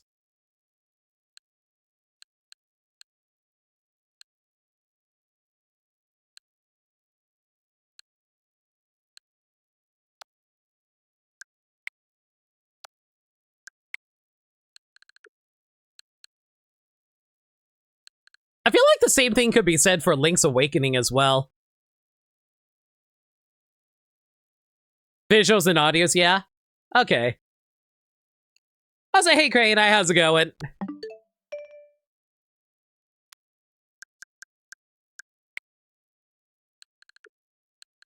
That doesn't... I was about to say Kirby Air Riders, but it's not a remake, it's technically a sequel. I haven't finished it, but I was playing the original before the remake came out because I would value it just the same. Yeah, fair enough, I guess. What's it called? Man,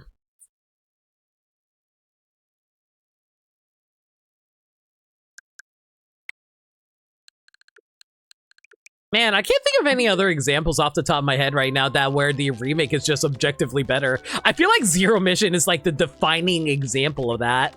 Should we teleport? Even try and survive the rising tempers? Oh yeah, my AC is on full blast right now. Otherwise, my Switch 2 would be like a pile of melted rubber right now. I'm saying, but it's only because the original Metroid sucks so bad. No, exactly! That's what I'm saying! The original Metroid sucks that bad. Okay, I'm not asking for your opinion on this, Meds. I'm giving my opinion. Like, I know for a fact that, Fire Emblem Mystery of the Emblem was heavily improved with the remake on DS. Because, like, they no longer made it permadeath. They also made it a lot more accessible for new players. So it's kind of like a Metroid 1 situation. Yay, mystery. You never played it! Trying to think of other goddamn examples. You know what's sad? I can't even say the remake of Xenoblade 1 counts. Technically, Xenoblade 1, like, Xenoblade 1 Definitive Edition is overall better, but there are some things that are better in the original. So, like, I can't even think of any good remakes for Sonic. Sonic usually do remakes. No, okay, the only time they ever did a remake, Sonic Colors, and we all know how that turned out. Sure I have. Oh, really? Who's the main character of Mystery of the Emblem? Yeah, I was about to say, Sonic Colors is the only remake they ever did, and we all know how it turned out. It's a mystery. Yeah, I don't think of any remakes of Mega Man games. Oh, Mega Man Powered Up. It was a remake of the original Mega Man. People kind of like that one. That one was on PSP.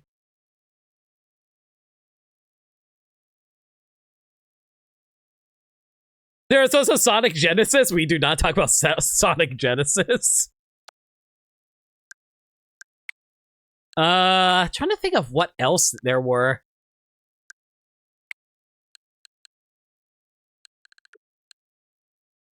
We're not going to talk about Rayman Legends.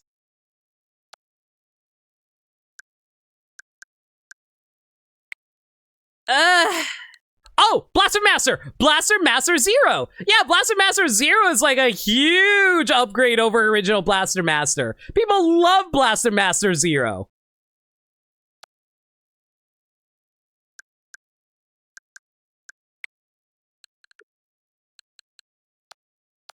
And that's all I got. The Resident Evil remakes. I don't know. Like, the original Resident Evil games have their own, like, charm. I like the originals just fine. I wouldn't say that the remakes are necessarily better. They're just, you know, new.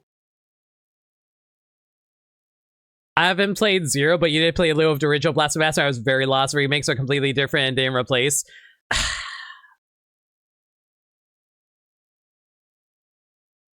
I guess. Oh, you're talking about the Resident Evil. Oh, yeah, the Resident Evil games. Yeah, the Resident Evil 1 remake on GameCube is basically almost one-to-one to the original, except with better graphics and, like, you know, a few differences. Yeah, you're saying for Resident Evil. Yeah, I misunderstood, Meds. 2 was fine, 3 was a mess. I feel like 3 is better than people give it credit for, but that's just me. Anyway... Woo! I did it! I'm so proud of myself. I probably could have done a better score, though.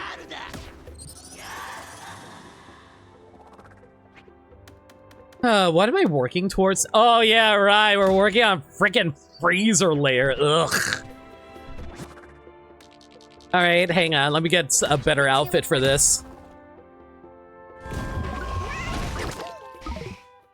On the subject of games changing with releases or new entries, there's Luigi's Mansion and how they changed the catching mechanics after the first game, which was added to 3DS. Okay, you know what's weird? Like, so like, Luigi's Mansion. I would argue they made the first Luigi's Mansion better when they ported it to 3DS. But I feel like a little bit of the charm got lost with the visual changes. So it's arguable on that front. Objectively speaking, Luigi's Mansion 2 HD is just Luigi's Mansion 2 again, but on the Switch. So not technically an upgrade, it's just more like, well, it's Luigi's Mansion 2 again. So, can't really call it an upgrade. It's more a side grade. That's more of a port to a remake? Yeah, that's true. Oh, you know some examples of worse remakes? The frickin' Mario and Luigi Superstar remake and the Mario and Luigi Bowser's Inside Story remake. Those were straight downgrades, in my opinion. I have not played the Mario RPG remake yet, but I have played the original. I love the original Mario RPG. I don't know if I would like the remake, but I have it. I'm a huge fan of the first Luigi's Mansion, though. I think it's perfect the way it is. Controls could be a little better, in my opinion, but that's just me. Anyway, trying to think of any other examples off the top of my head. Is this a port or is this a remake? I call it a port. Anyway, Oh, I can't think of any other examples anymore.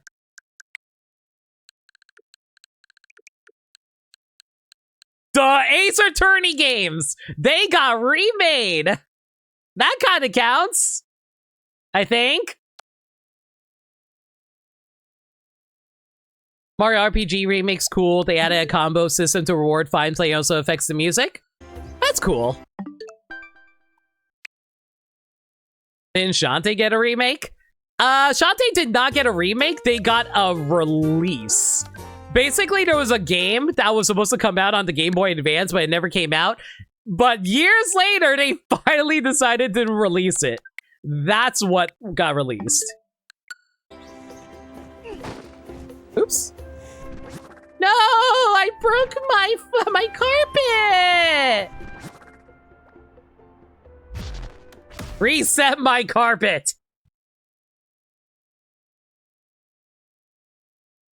I never did play that game. You should. I am planning on playing it. I just don't know when I'm going to be able to do it because, like, you know me, I'm a blind player, so I kind of have to. Well, I don't have to stream it. I could just do it on my own time, but at this point, all my gaming time is actually my stream time.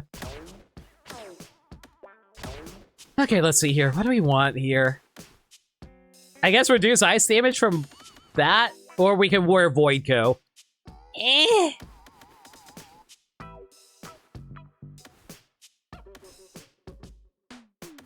I guess we probably should reduce damage from water.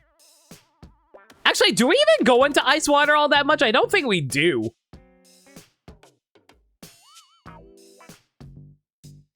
Just dress up in the Void Co outfit. That's fine.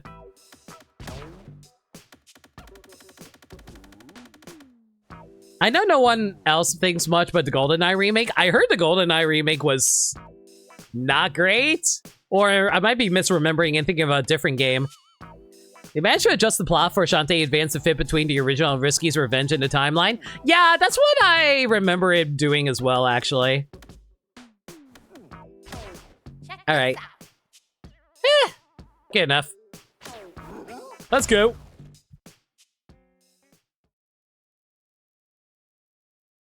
Yo, Octoling Kobolds, how's it going? We just did the event for the Tiki Tong statues, so that was fun. I actually was so nervous because we got literally 300,000 at the last second in order to actually get it. I thought we were going to have to do another one of those. Wait, I didn't mean to go into that. Oops.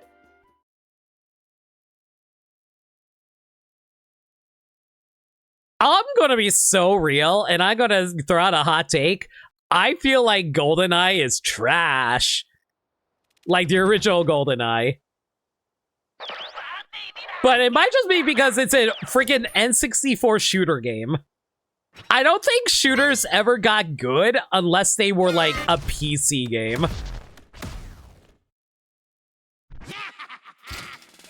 Have you played GoldenEye, Meds? Do better. I know we can. PC or twin stick? I don't even like twin stick.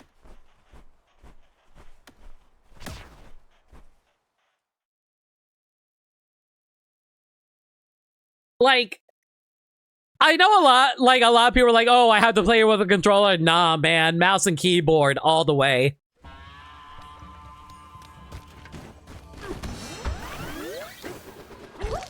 I hate the fact that it actually drops me into the layer when I do that.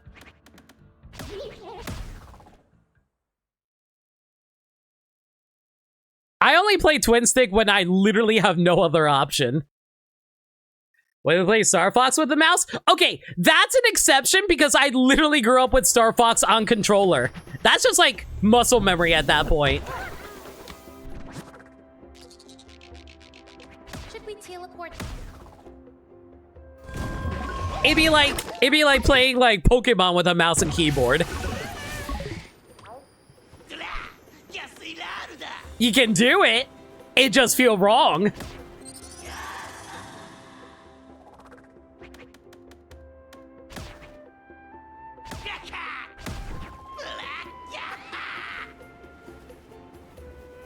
Pokemon is just menus? No, that's what I'm just using an example of like, I'd rather just play with a free, like it has to fit the genre and it also has to make sense for like, you know, your history with the game.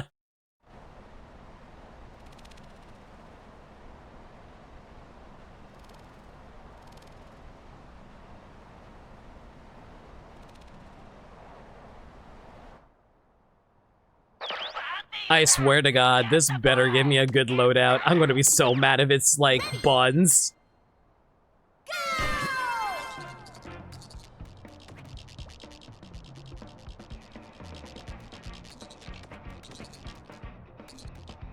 Yep, this is Omega Buns.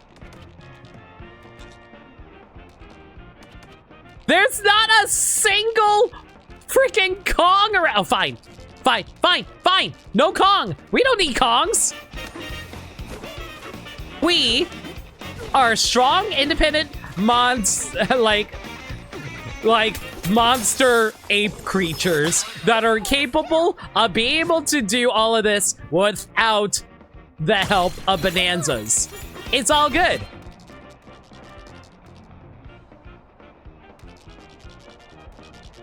The problem is I have no idea where all the fossils are. I have not played this stage nearly enough to know where the fossils are. You never borrow Gyro? I like Gyro, actually. Pristine Primate. For a 500 number of times, 500% more Emerald Ore will appear after defeating an enemy until DK takes damage. I guess it's probably better than anything else here.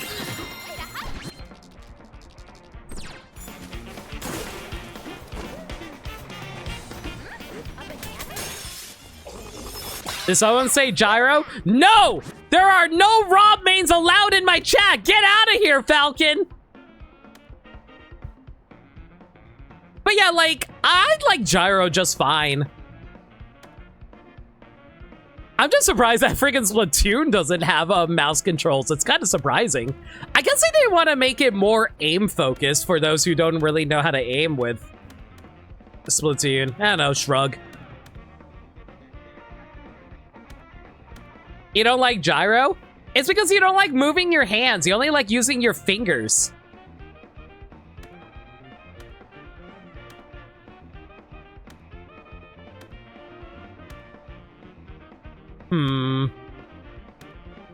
All of these are completely worthless. Oh no. I guess we can refresh this once.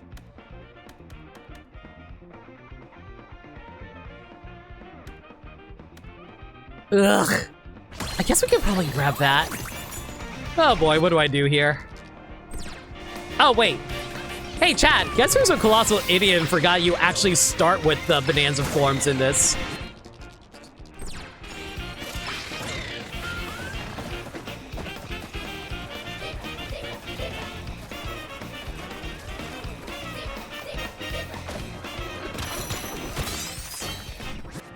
Yeah, I forgot that I was starting on a lower difficulty. I keep on thinking that, oh, I'm playing on high difficulty, therefore I don't have access to any Banaza forms. Shrug.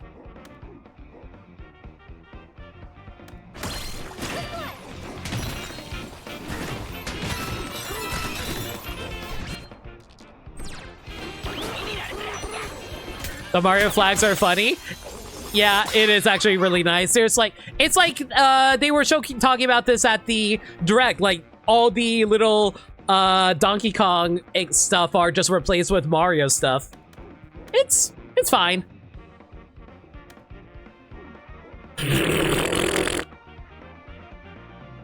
I don't even know what build I even want to go for. I guess we can just like farm with the green geysers. Sure, smash some snow. Man, where the hell am I supposed to find snow around here?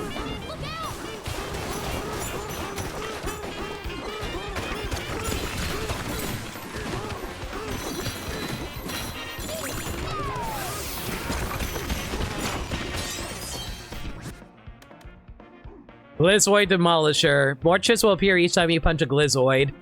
Ugh, that would be nice if I knew where the Glizoids are actually located in this. Oh my god. This is why I really hate the RNG of the actual Emerald Rush sometimes.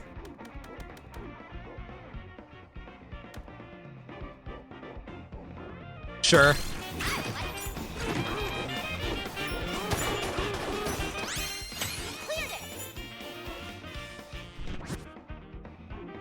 It's mostly because I'm the person who prefers your controller's plugged, so aiming is just eh. Okay, let me put it like this. As someone who regularly plays shooter games, like, aiming with twin sticks just feels weird because there's no precise aiming you can do with a mouse because, like, you're able to slightly adjust your aiming with a mouse. With a stick, it feels much more stiff in that regard because, like, you can't, like, rotate your aim. Like, your aim, whenever you move with the stick, it always moves in one singular direction. You cannot do a curve. Have you tried tilting the stick a little? Shut up, Meds. Meds is just mad because of a conversation we had yesterday. Where I was like, oh man, aiming is it's like not as easy in the remake for Star Fox. I was like, have you tried to just slightly tapping it?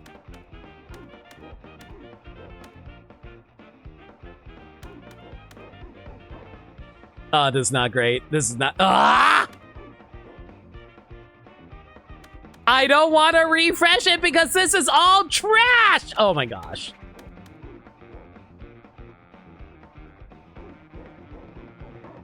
Defeat an enemy with Elephant Bonanza is not that useful. I will never smash terrain with you. I guess it's probably the most useful thing.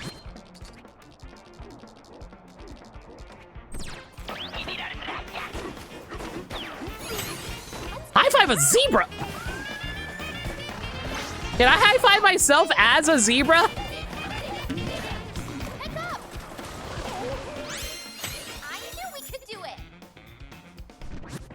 And then you said the same thing as soon as you got in the game. No, I didn't say the aiming was hard. I said that I said the movement of the R-Wing was hard. There's a difference.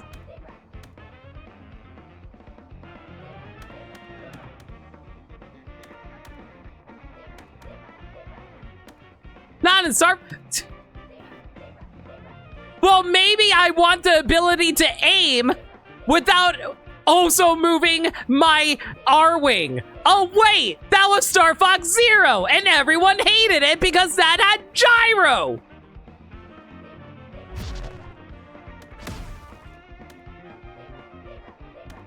Ugh, I don't even know what I want to go for here.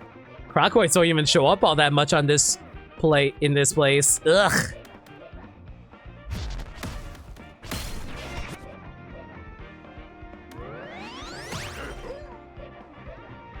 People hate Zero because of drinking and driving.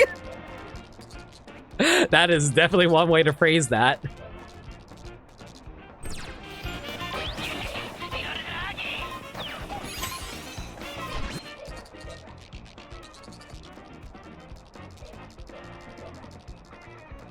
Oh, do I? Oh, I have to activate that. Okay, that makes sense, actually. Texting and driving. No, I get what you mean. I get it.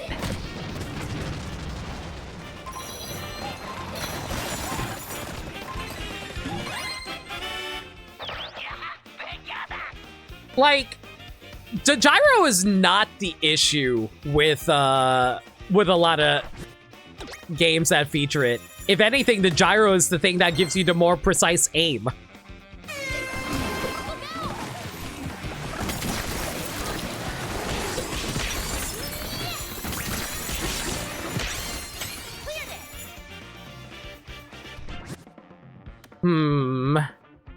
Emerald Ore will appear based on the amount of times you use charge-up moves. Okay, actually, we can probably combo that with each other if I do that. Sure. Nintendo expected players to hold the gamepad out in front of them, allowing them to see both screens. Problems, the gamepad has weight inside, so people prefer to put on their laps, dividing the two perspectives more than intended. No, Crane is actually completely correct. They did not fit, like, no human being would actually want to hold a gamepad outwards like that, like a freaking DS. Like, here's the thing. A lot of the gamepad's issues was that they were trying to capitalize on the success of the Nintendo DS. The problem is the Nintendo DS was built in to have the two screens close together because they are one device together. Having dual screens on a TV and the gamepad is different because they are not literally combined together. You say you don't even need to look at the gamepad outside of bosses so people were weenies? Meds, there are so many times in literally the first level of Corneria where they actively lock the camera, preventing you from being able to shoot at anything looking head on. You actively have to look at the gamepad and up at the TV screen when you are flying around the final, like, giant fortress area. They wanted you to use both at the same time. Only cutscenes that, yeah, and that's what, that, like, you say that, and that's already too many times. It should be at 0. By your logic, the fact that it happens at all is a problem because of the fact that, because you say, oh, it is a problem, but it doesn't happen that much. But the fact that it happens at all is already a problem by admitting that it is a problem.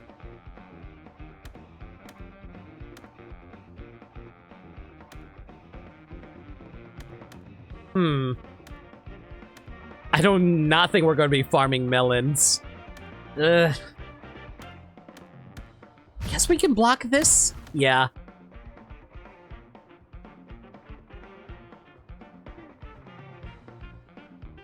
I literally say you only have to look at it during bosses and they agree with me?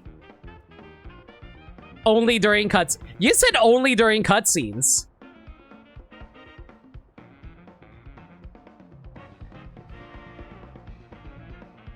And also, it's not just the bosses, too. Because, like... I'm trying to think of another example that wasn't a boss. Yeah, you said outside bosses, and then immediately after that, you said during cutscenes as well.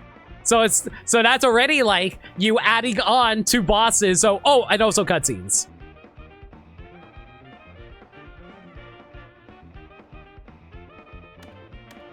Does the cutscene count as gameplay? Yes!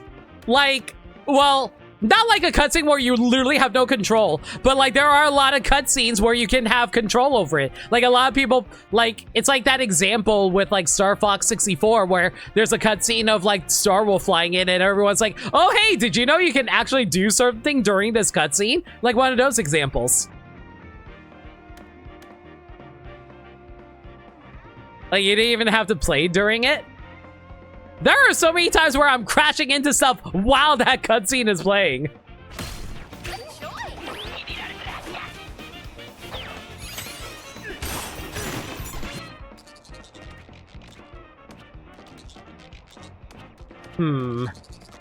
Oh my god. That's actually a really annoying placement. Then look at the screen. Are you closing your eyes? There's 2 screens you can look at. Yeah! Okay, Meds, do you not get tired looking up and down all the time then?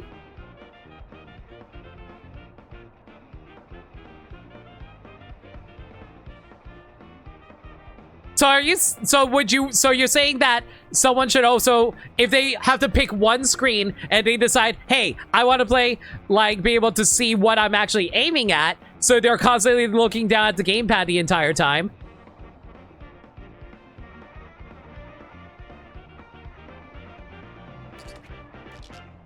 Okay, let me ask this.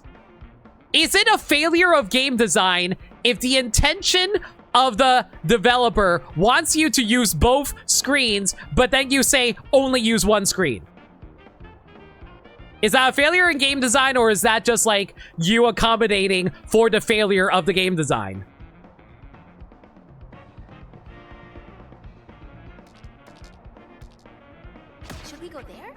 You can use both. I'm just saying you don't have to. Man, I am sorry. It's kind of hard to keep track of a conversation while also like playing this because there's a lot of things that you have to be looking out for. It's an option. It's not the only option for a select few times.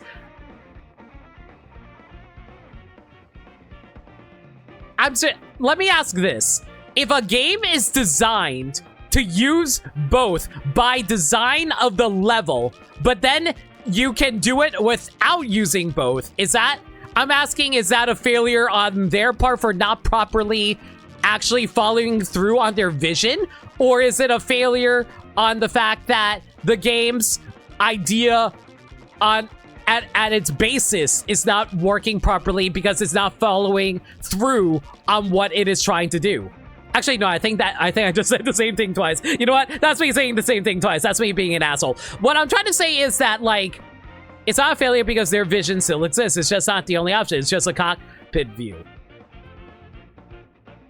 Yeah, but they purposely made the shots of the third-person view be inaccurate with the reticle.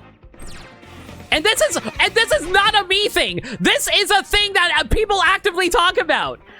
Just because you don't want to actively look at other people talk about it doesn't mean people don't complain about it.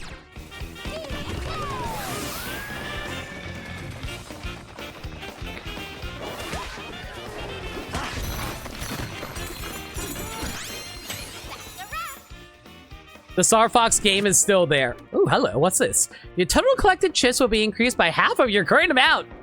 Oh, that's neat.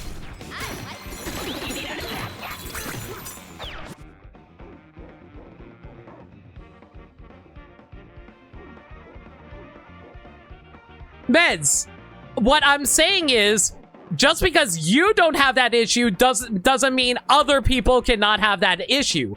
It's like saying, oh, I have never had a loss. I don't know why everyone being hungry is a problem. Just go buy food. And then other people's like, yeah, I don't have money. Just because you don't have that problem doesn't mean other people don't have that problem.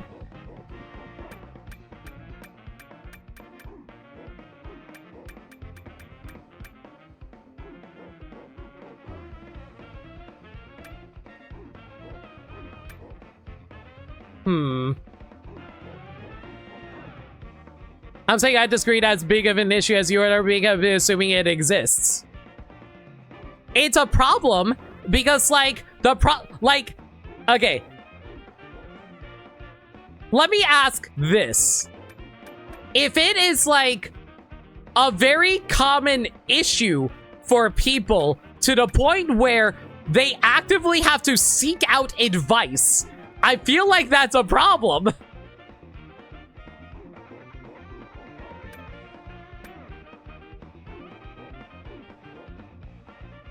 If you have to, like, it's like acting like there's zero issues with Star Fox Zero. What issue are we talking about now? The integration of the gamepad usage for Star Fox Zero. And I say this as someone who likes Star Fox Zero. I just can also admit when there are problems with games I play, Meds.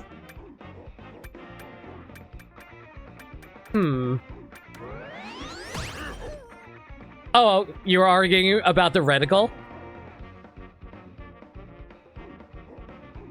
I was arguing about the reticle in conjunction with the gamepad because people have pointed this out very...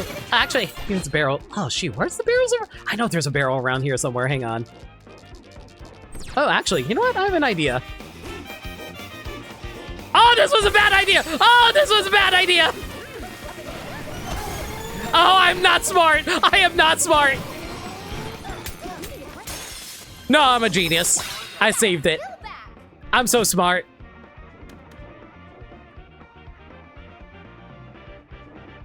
Yeah, Draken, thanks for a reminder, Octoling. Appreciate it. Botshot.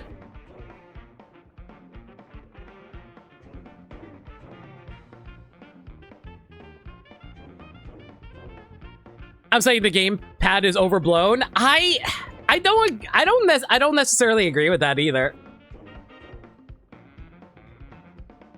Zapman, it's a joke. Let me freaking joke. If I can't joke about my ineptitude, I'm just going to sound like a cocky asshole. I'd rather not sound like a cocky asshole.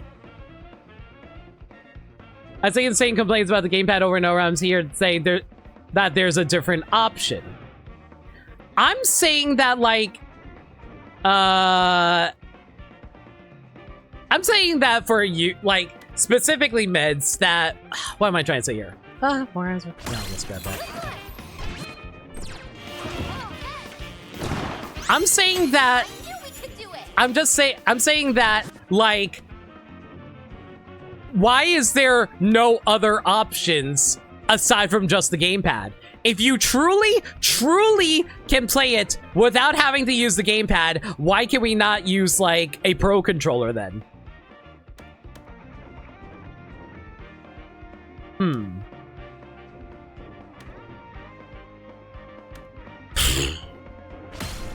Man, this is not a great setup for my current build.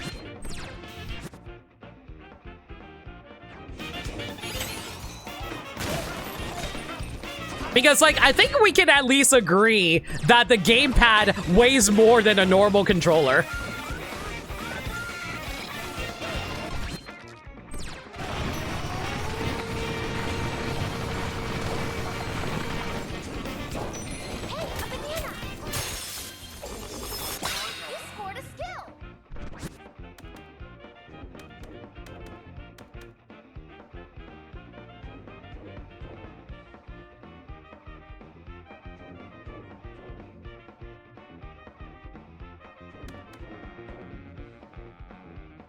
I mean, I guess I've never had a problem using it, personally. Never felt it was obnoxious to use in general. I say this as someone who likes the Wii U. The gamepad can still be very annoying to use depending on the game. What weighs higher, a Wii U gamepad or a Steam Deck? I think a Steam Deck weighs more. I did hold a Steam Deck and I think it's a little heavier. But a Steam Deck is a very unique situation, I find. Because, like, it's kind of like playing with a gaming laptop.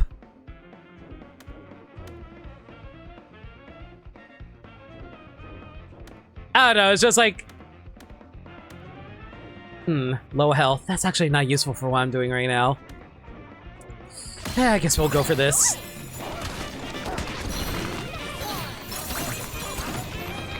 We use like a pound? Arguably 2, but sure. I'm not gonna argue that point. God damn it, I was not paying attention.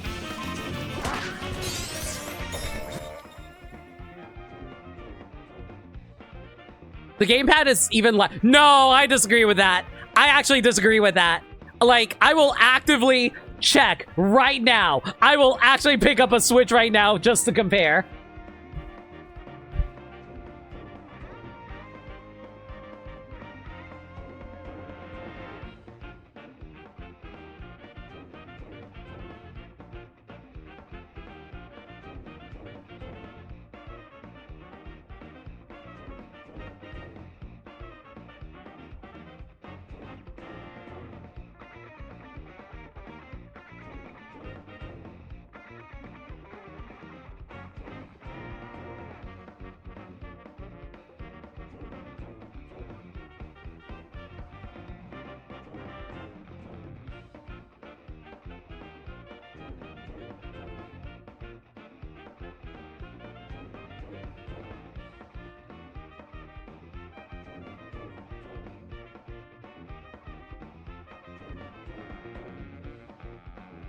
I'm back. Fine, Switch to... I'm not...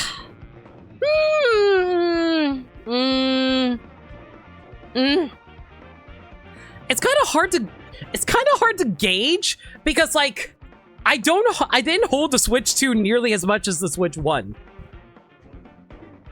Because more often than not, my Switch 2 is plugged in. Oh, docked, rather. So I can't actually comment on that.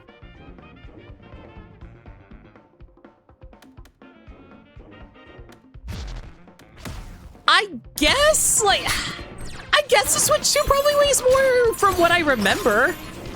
I'm just going to say yes for now. But I don't necessarily agree. But regardless, like, I'm saying that, like, it's not easy to handle the gamepad, especially since, like, I don't think you can turn off the motion controls for Star Fox Zero, right?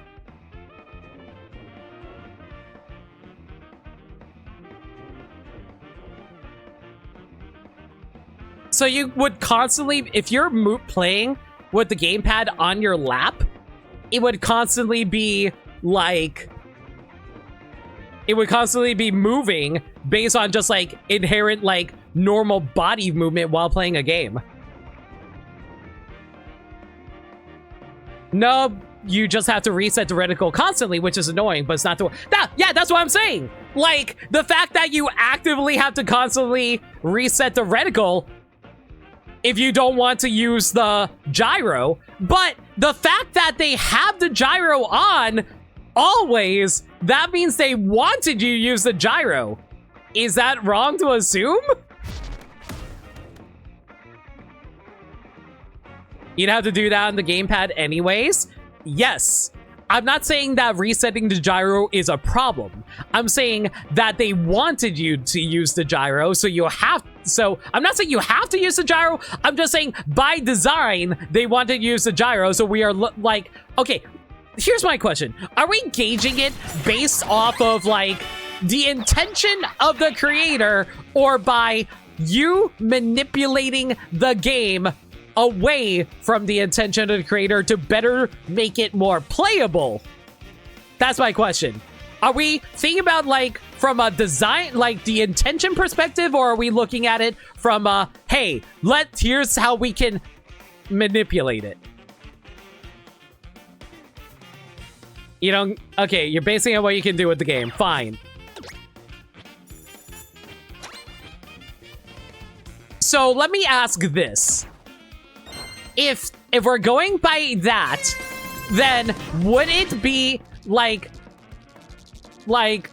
is the game good because you are able to remove its bad point? Well, not remove its bad points, but like you are circumventing its bad points, or is it good because of its own merits?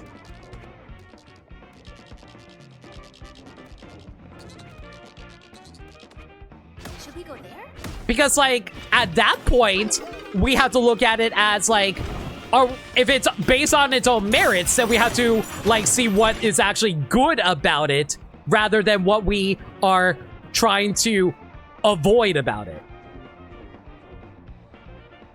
Both?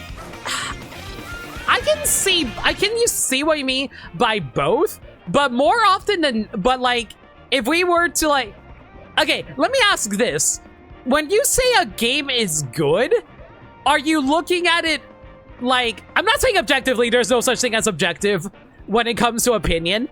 But, like, are we looking at it from a, oh, hey, this is what this game does well versus what you can do with the game? There's good and bad stuff to the game. I'm not arguing it being more than, like, a 7.10. Okay. I know, I'm just saying that, like, the issues that people have with the... Oh, wait, hang on. What am I doing here? Yeah, I knew there was this here. I got distracted. Man, I'm not even playing the game anymore at this point because of this conversation. I guess what I'm trying to say is... Let me put it this way. I've never heard anyone talk about the game without complaining about the gamepad. Yeah! And I'm just saying that, like, that is, like, I'm not going to say it's objective because, like I said, there's nothing as, there's an objective. But it is, but we can say that it is a common complaint. The gamepad doesn't have to be a barrier to entry because the good stuff in there. So, like, so what your argument basically is, if you are able to overlook an issue. Am I understanding this correctly?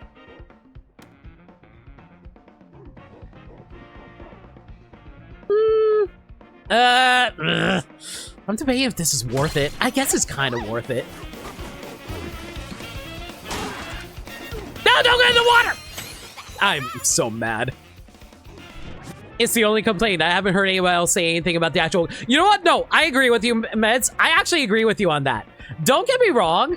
I still disagree on saying that the gamepad is not as big of an issue as people make it out to be. I think it is legitimately a big issue. But I do wish people critique the rest of the game. Because I do actually have issues with the level design and stuff. Well, not just level design, but like some of the challenges that they put in the game is a little more demanding than should be expected out of a casual player. And I'm not saying it's so weird because, like, would you guys call Star Fox a casual game? I feel like it's definitely more intended for those with more... It's definitely a more skill-based game, but I wouldn't want to say it lacks casual aspects to it, because, like, Splatoon is also a skill-based game, but it's marketed very casually. It's easy to finish, but hard to master. Yeah. Even in this conversation, all we talked about this gamepad. That's the thing, though. Like, okay, here's the thing, though, Meds. The problem is, it's the biggest issue. So it's much more obvious to people that it's a problem. So it's like, it'd be like, yeah, like, there are other problems with this house, but I think the biggest issue is that it's on fire. I feel like more people are going to be pointing out, oh, hey, this house is on fire more than anything.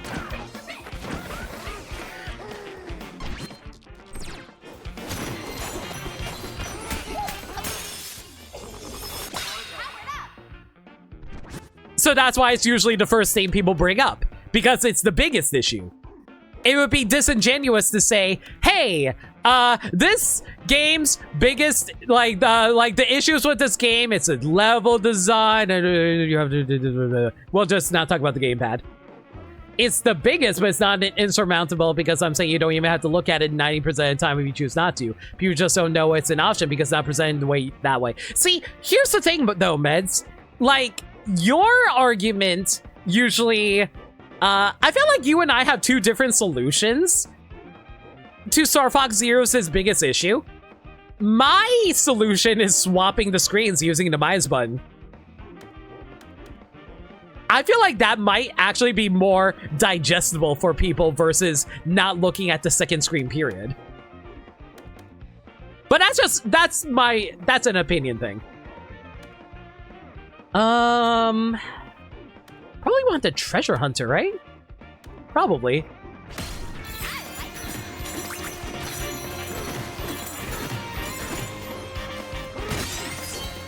That works too if you want to, but I like just playing like regular Star Fox just fine. It's interesting because, like, I feel like this is actually a massive difference in opinion between you and me, Meds, because it's like, man, I wish you could just hop into the call, kid, because then it'd be way easier to talk to you rather than through text. But it's fine. No. Anyway, what I was going to say was that I feel like that's a difference between you and I's opinions when it comes to games. Like, I want, like, new experiences with games. So I can. Oh, okay. Hey, how you doing?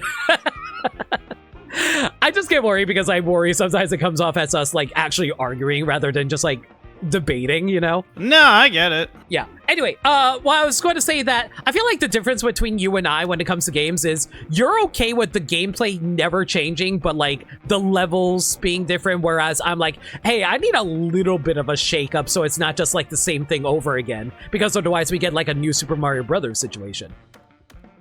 I wouldn't say I don't care about the game changing. Like, I'm fine when games change. Sometimes it's better, sometimes it's worse. In Star Fox Zero's case, it's just worse. But yeah, you can play it in a way where it's, like, not that bad. I get what you mean, but it's like, I feel like it makes it more difficult for people when they have to only focus. Well, okay, that's going to sound weird because like obviously I want to focus on one screen, but like I feel like Star Fox Zero kind of demands you to look at the second screen sometimes. I only look at the second screen during boss fights. That's the only time it ever happens for me. Like I truly believe you don't need it over 90% of the time. I genuinely agree with you, but there are a lot of, like, you know how many, like, missions there are that are specifically all range? I feel like the all range missions specifically demand more out of you in order to actually be able to pay attention to, like, the, How did you do it in Star Fox 64? See, like, there are less... I wouldn't say there's less precise aiming in Star Fox 64, but it's less demanding in Star Fox 64 because... What's it demanding of you? Let me try and think of an example. The only thing I can think of is the Star Wolf fight. Specifically the one on Venom. That one, and I'm not saying the second screen can't help, but I'm saying it's not necessary. The Star Wolf fight, it does help. Like, if you're trying to do the lock-on. Yeah.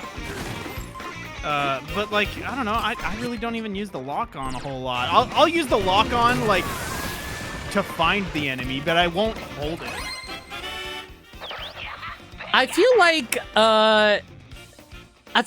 the way they purposely angle the camera sometimes, like I am fairly certain they designed the enemies to always be outside of your line of sight whenever you're playing with a third-person view, so that you have to actually look at the gamepad in order to see where they are. You can...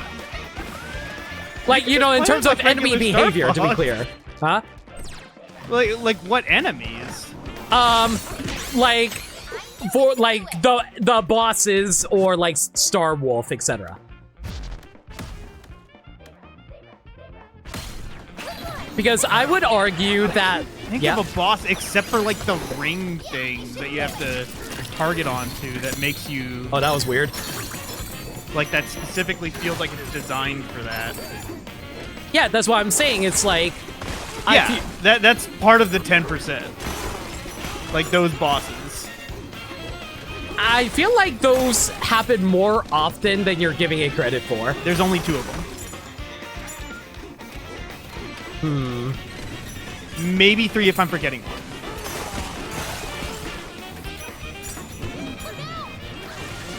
I'll take your word for it because I'll admit, like, I have played all the levels in Star Fox Zero, but I don't remember all of them because, like, I haven't played in forever versus, like, oh, I play Star Fox, like, 64 all the time, you know?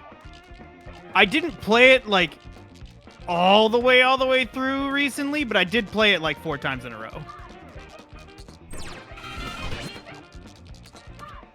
And to my knowledge, there's only 2. We will take your word for it because you definitely played it more than I have. It's just like, I don't know, like from... Wait, where the hell do they want me to go? I feel like it's like, I feel like the problem is like, because they designed the game the way they did, it expects you to do it more often, and because of that, the game is conditioning you to want to look at the second screen, you know? Versus, like... I don't disagree that it's trying to condition you to do it, because that is what they want, but it's not always, in my opinion, the best option.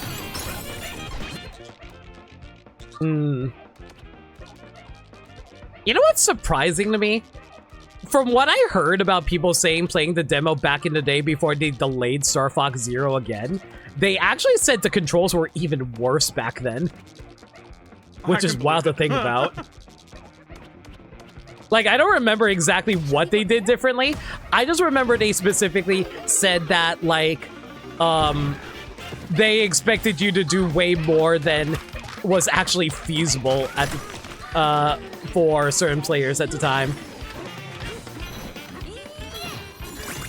But regardless, though,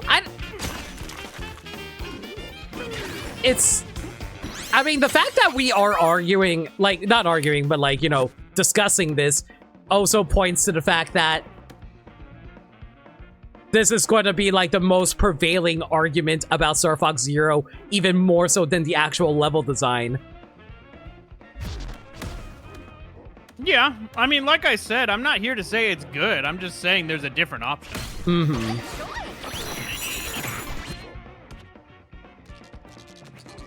I don't think it's good. I just don't think it's...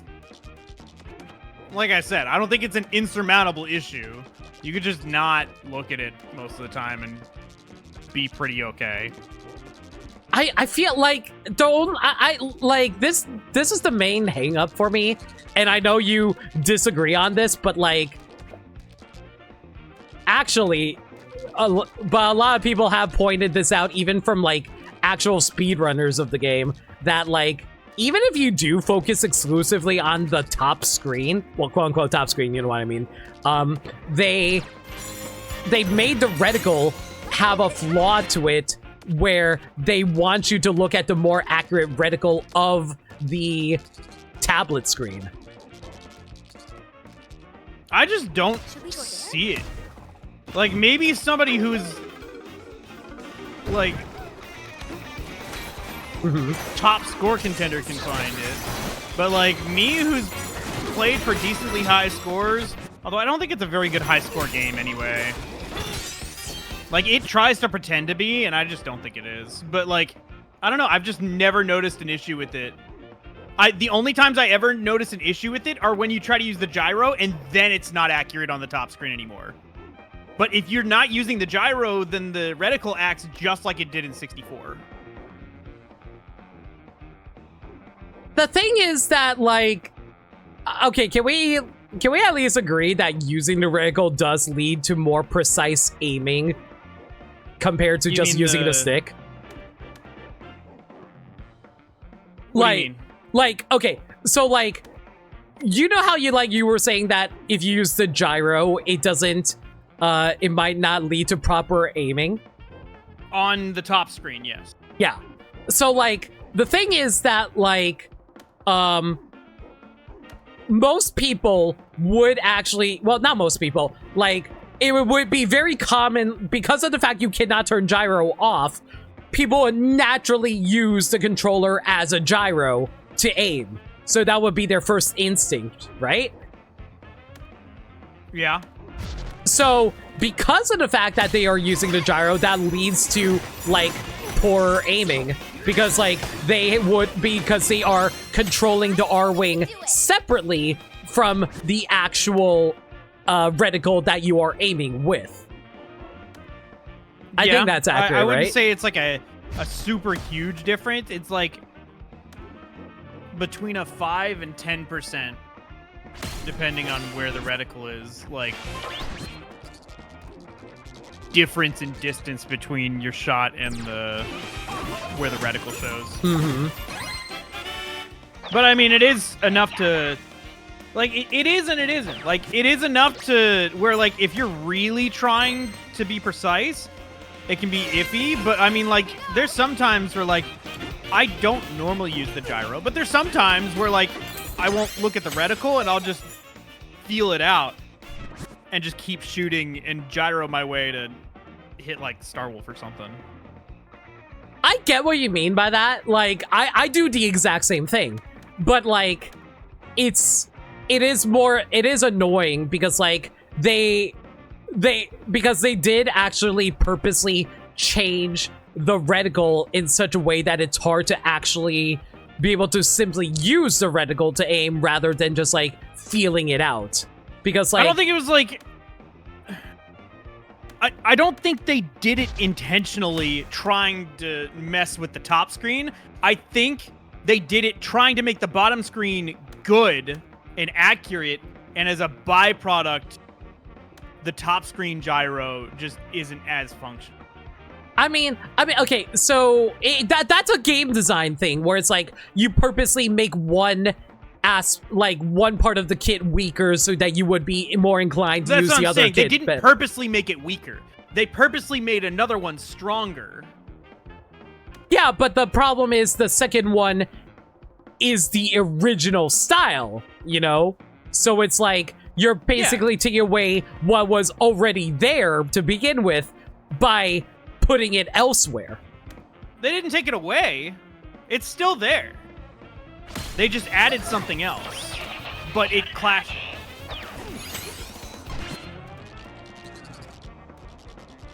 Sorry, did you have more to say to that, or?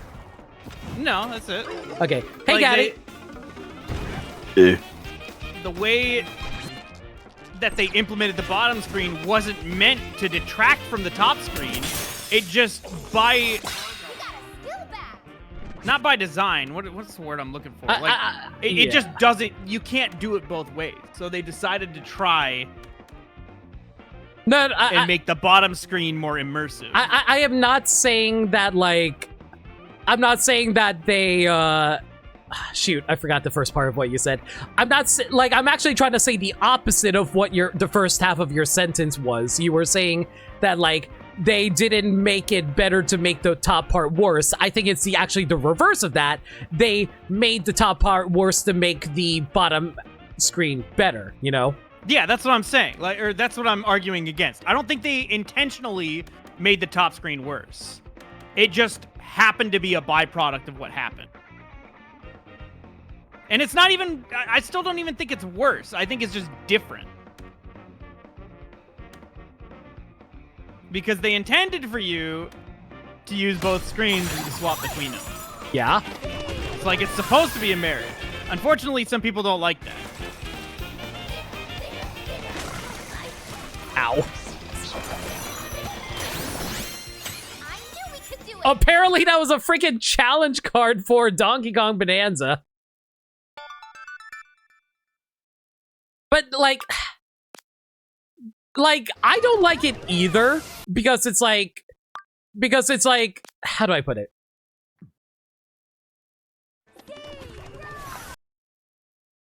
Because, like, they are basically, it feels like they tried to not that they tried to purposely make it worse, obviously they were trying to make a good game, but by trying to integrate the gamepad, they made Star Fox Zero unintentionally worse.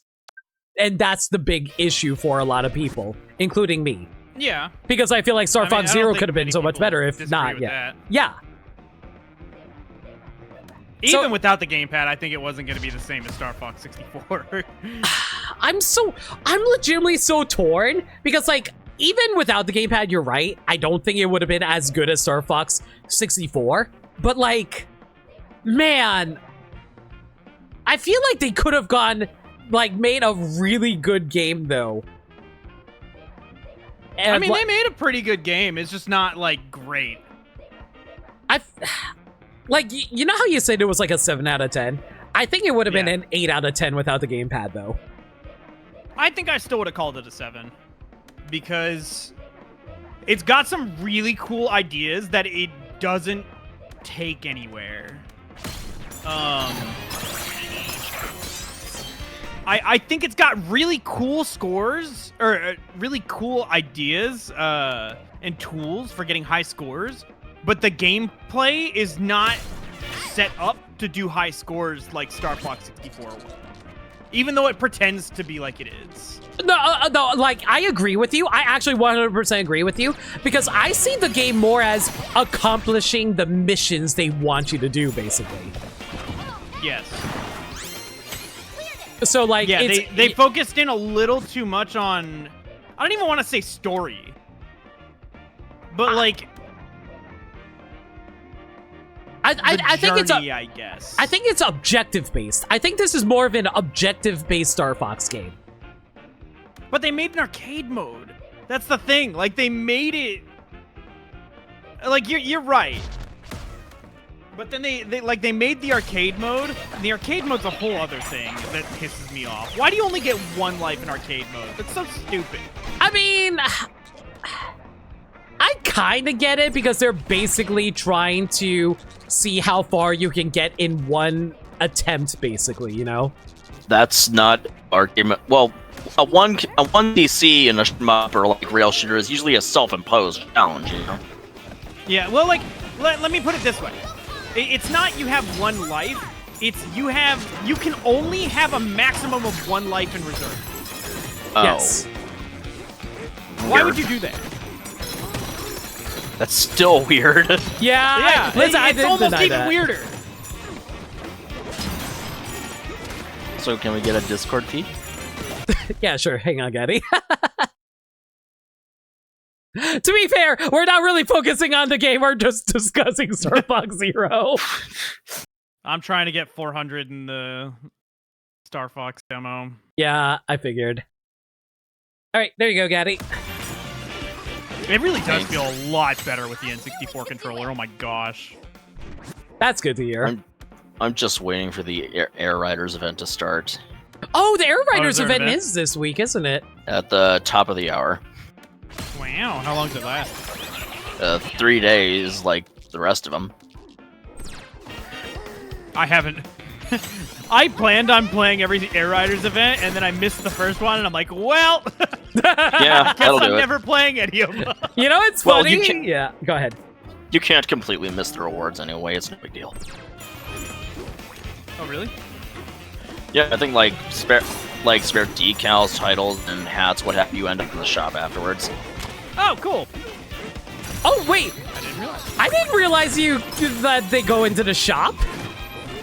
Well, I mean, I've never had that experience for myself because I've been really on top of the events, but if I go to the headwear section, like, I can see previous hats have their pages. Oh my god. I thought I messed up because I skipped one event. No, I think you're good. And they Okay. have their own price in the miles shop at 10,000 miles. Taking notes, Cool. taking notes. Anyway. But yeah, that's actually really cool. I'm probably not going to actually host another Air Riders event night. Boo, lame. Like, maybe if people really ask for one, I'll do it, but no one's ever asked for one. I'll ask for it. I can't guarantee I'll show up, though. See? You When didn't even would you show do up it? to the one time I did it. I was busy, dude. My past month has been so busy, and then I've been trying to set up for this Pac-Man thing for 2 weeks. I've been working on it like basically most of my free time. Yeah. Like, you were literally working on it, like, as of last night. I was working on it up until I just uploaded the video. Literally, I was working on it up until 10 minutes before I posted it, and in that 10 minutes, I was watching the video, making sure there were no more mistakes, because I made like 4 final versions. Hey, 406! Nice job, dude.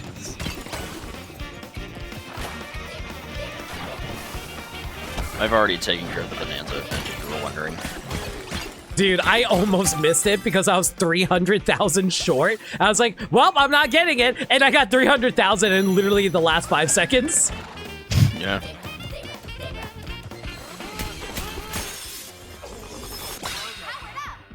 I think I hit the mark about a round or 2 away. I kind of realized that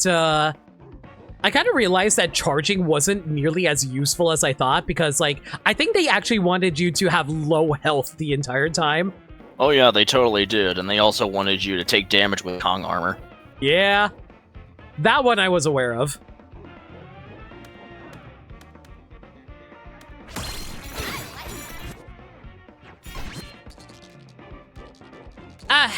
I'm just so torn with Star Fox Zero because, like, I see, like, I love Star Fox Zero, but I'm also someone who's like, I see why people don't like it, which is why I don't defend it as hard as I should. Yeah, see? You're on the pessimistic path. I'm on the optimistic path. You need to get on my level. Dude, We love the game differently. Dude, I love Xenoblade Chronicles 2. It's literally my favorite game, and I still actively say what's wrong with it all the time. I'd say what's wrong with Star Fox Zero. If you ask me what's wrong with Star Fox Zero, I got a whole list, but the gamepad's not going to be one of them. What mission objective do you have to clear to get on the optimistic path? I need some more of that in my life. You need to play Star Fox Zero 20 times. God. I think I've only beaten Star Fox Zero like two, three times.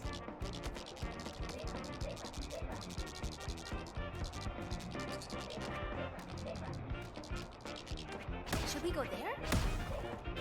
There are parts of Star Fox Zero that are really fun that show you had a shot, but we're all eh. That's the most reasonable people usually say about Star Fox Zero. I think Star Fox Zero is good. I just wish it could be better. Yeah, I'm Yeah. my is purely from the game standpoint because like there's so many cool things. I started talking about high score stuff and I don't even remember if I went into it. So like the hyper lasers, right? Yeah. The hyper lasers are sick in this game because they give you 2 charge shots. The charge shot is sick in this game because if you lock on and release the second it locks on, it will explode bigger. And you can get more splash damage points that way. And while enemies are falling when they've been hit by splash damage, you can hit them again and get another extra point. Which was not the case in Star Fox 64 or any other game. I don't remember if Assault does that thing too. But like, you can basically triple up on points if you hit the right enemy. No, I agree. I love that. That's actually a really fun skill aspect of Star Fox Zero I really love. Unfortunately, if you get hit once, your lasers disappear. Yeah. That's stupid. Like, Awful decision. see, the reason I know... Oh, twice, I think, actually. It's 1 or twice. Like, I think expert mode or something like that makes it 1. But anyway, regardless though, that's how I know it's the freaking Platinum Games side of things deciding it, because they want to make sure that you're good at the game in order to like, in order to actually get rewarded for it. And like, that's one of the aspects of Star Fox Zero I don't like. I don't like how demanding it is of you sometimes. Because like, I feel like some of the levels or some of the enemies require some precise skill to dodge or deflect or to shoot down. And I'm like, yo, you're asking way too much out of me, man. I don't remember feeling that way about any enemies. Maybe Starwolf, like the Venom Starwolf fight is the only thing I can think of. That is one of the bigger ones, but another one for me is like the destroy the missiles mission. I talked to you about this like yesterday. I was saying how I really don't like that mission because like the enemy to get the chips. accomplished on that mission is stupid. No, exactly. That's why it annoys the shit out of me. I don't think it's that bad. You just have to play the mission a few times and learn how it works. Scored a skill. But I do think that it's stupid that your way to accomplish the mission is to take no damage on the Great Fox. Yep. I think they could have chosen something smarter. Because like you know those little like container missiles that they fire at the Great Fox? Like you have to like one, you can memorize it. I know you can memorize it. That's fine. My issue is they are so tiny and they require so many hits that if you don't have like really good aim as well as like hyper lasers, you don't do enough damage before they release all the tiny ones and then they start damaging the Great Fox. It's like, well, you failed. You can use bombs too, I think. Yeah, but it's if you... I forget if you start with bombs is the thing. If you don't... If you start a mission, you should start with 3. I think it's the same as every other game. I'll take your word for it, but it's like... I don't even remember that, but it would be silly if you didn't. Yeah, but like... obviously, arcade mode is different. Yeah. Actually, I don't know if it is. I think it might start you with 3 bombs every stage in arcade mode. I could be wrong. Like, I don't think you carry bombs. I don't know if that's accurate, though. Yeah. So my point is that, like, even if you had the bombs, you have to blow up blow a bomb just to get rid of a small, like, thing when you're trying to, like, take care of a whole bunch of different other things during the missile mission. It's just like, ugh. It was just really, like, Maybe I just don't like destroying missile missions because I didn't like Sector Z in Star Fox 64 either. Yeah, Sector Z is the lamest mission in Star Fox 64. It could have been so much cooler. Yeah. But honestly, I think part of the problem is just being on the N64. Yeah. Maybe I'm asking for pain, but it would have been cool if Star Wolf could show up in Sector Z. It would have been sick! Because the thing is, it's not even hard. It's not hard. It's getting the mission getting the medal for me. Yeah, getting the medal is really hard because there's not many options. Exactly! Like, you have to actively be shooting down the satellites or other stuff before you even get to the missiles. Yeah, it's easily the hardest to medal in the game. And then your teammates can steal your points. Exactly! I hate the fact they can Exactly. steal it from you! I think you're onto something. I think Star Fox or Star Wolf showing up like in Pulse if you didn't go to Patina, I think that'd be sick. Yeah. And it also gives them context when they show up in Venom 2 if you do beat them. Yeah! Also true.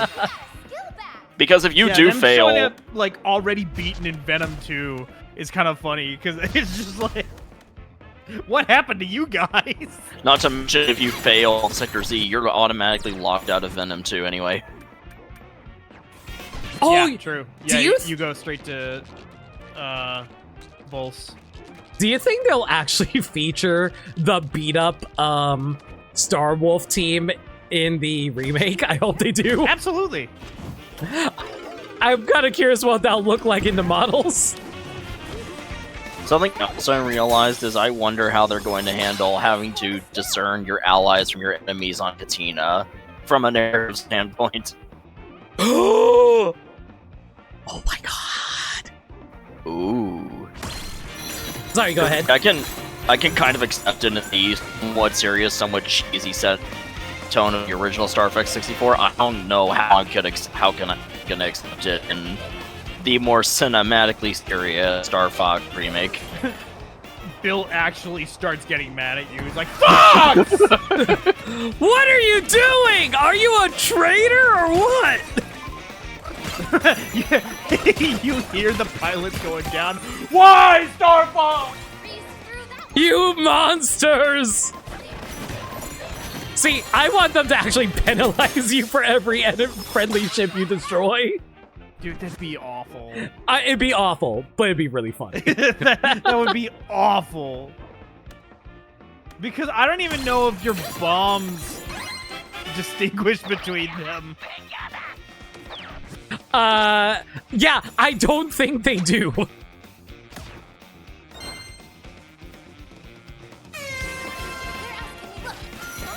Ow.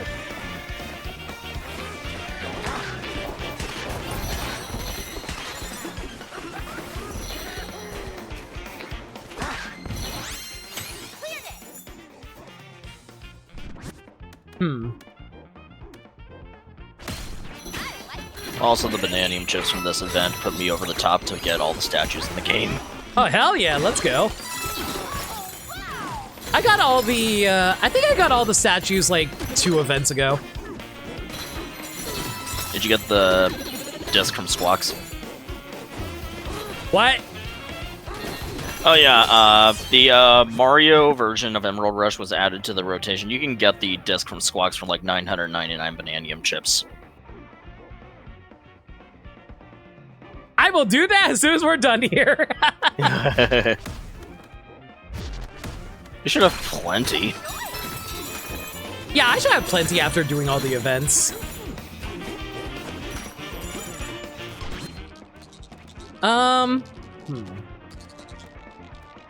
Ash Emerald ores beneath the... What? Oh, over here. Should we go there? Oh, drink shit. Yo, Sims Mage, how's it going?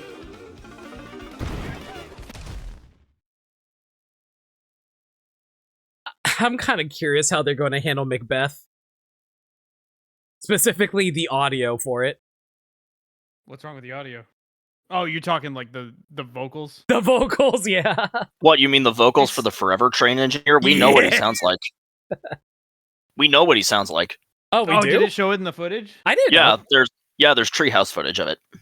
Oh, I they didn't did. realize- They did. Really? Deliver- They went to Macbeth in the treehouse. Yeah, they did Macbeth. They obviously didn't do the rail lock path, but they did it. Oh man. I really hope he still screams like he's gonna die. We'll have to find out when the game comes out because they didn't crash the train into the fueling station. Ah. I really hope he screams like he's gonna die. Scream. He has to scream like death. Like I want the voice actor to be like literally stabbed as he's screaming. We need to hire Luffy to come into the recording booth again. Hmm.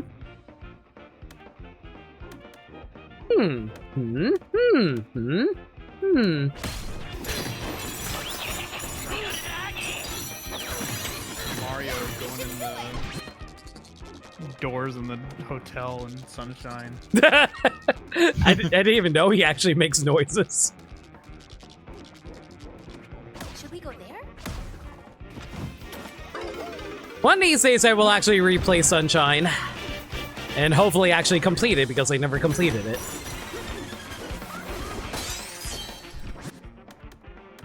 I got all the shines. I'm good. I got 96. As far as I'm concerned, that's 100%. Because you didn't get the blue coins. I got like 70 of them. But you gotta get all of them. It's like all of them. That's all of them.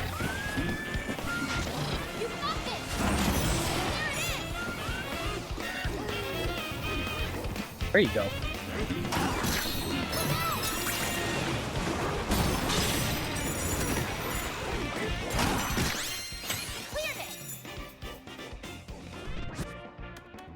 I'm trying to think of like any other Mario games I never 100%ed. And the only one that I never 100%ed actually was Sunshine. Mostly because, like, I don't know why they made Sunshine so needlessly annoying to 100%. I think they just wanted to give you something to do across the whole game. And it sounds cool on paper, but in practice, it's really annoying. Should we go there? I mean, I'm not gonna act like Mario 64 had a really good lineup of, like, stars too, because, like, some stars were just as simple as oh, talk to this Toad, here's a star. But, like, I don't know, like, I guess it's more, you're feeling more involved doing it, but eh. I mean, they're cool if you don't care about getting all of them, but if you do, then... Yeah. I feel like Nintendo has actively been mocking people who tries to 100% their games. Because every time they're like, oh, hey, here's like 1,000 Korok seeds, have fun. I knew we could do it. Like, I feel like... Yeah, there's a reason why I don't like the big games. Yeah. Like, they kind of did the exact same thing for Mario Odyssey. Like, how many moons are there? 950? Something like that? See, I think the thing that they're trying to do is make sure everybody has a different experience. They just want to make sure the player isn't strapped with resource for when they want to get move on. Well, not only that, I think they just, like, want everybody to have, like... They kind of want it to where, like, if you get 5 people in a room and pull out their switches, everybody's is different. Yeah. Which is pretty cool. Yeah, like, it's cool conceptually, but as somebody who wants to, like, I don't know, beat the games, it can be kind of annoying. Yeah, I mean, agree. you can beat the game. Yeah. It's just not 100%. Yeah. Like, beating the game is not hard. It's just, like... But if you want, like... The thing is, like, more often than not, people want to experience things... like, all the things that is available in the game. Because it'd be like... Like, there are some people who are like, oh, I'm just okay beating the game. But there are those who are like, oh, I want to, like, do all the levels, for example, you know? Yeah, that's kind of me. I want to experience all the content, but Odyssey burned me out, man. I think I got, like... 400 something moons, and I haven't touched it since probably 2019. I'm surprised that you were able to complete Bonanza, but not Odyssey. Because Bonanza was like you had a reason to collect the bananas because it did something for you. Yes. And they made it easier to search for them, and it gave you maps specifically to them if you really wanted. But I think Bonanza did a lot to make it more approachable to 100%. No, I agree with that. I was surprised I completed Bonanza because I was like, I didn't want to, and then I realized like, well, I mean, I'm not even really that far. I might as well just do it. And then I You know, it's funny that you say that, considering how you were also someone who was about to beat Xenoblade Chronicles 1 and then gave up. Yeah, I got tired. You were like in the final boss room too. Something like that. Like if I Another were game I did that with. I can't remember.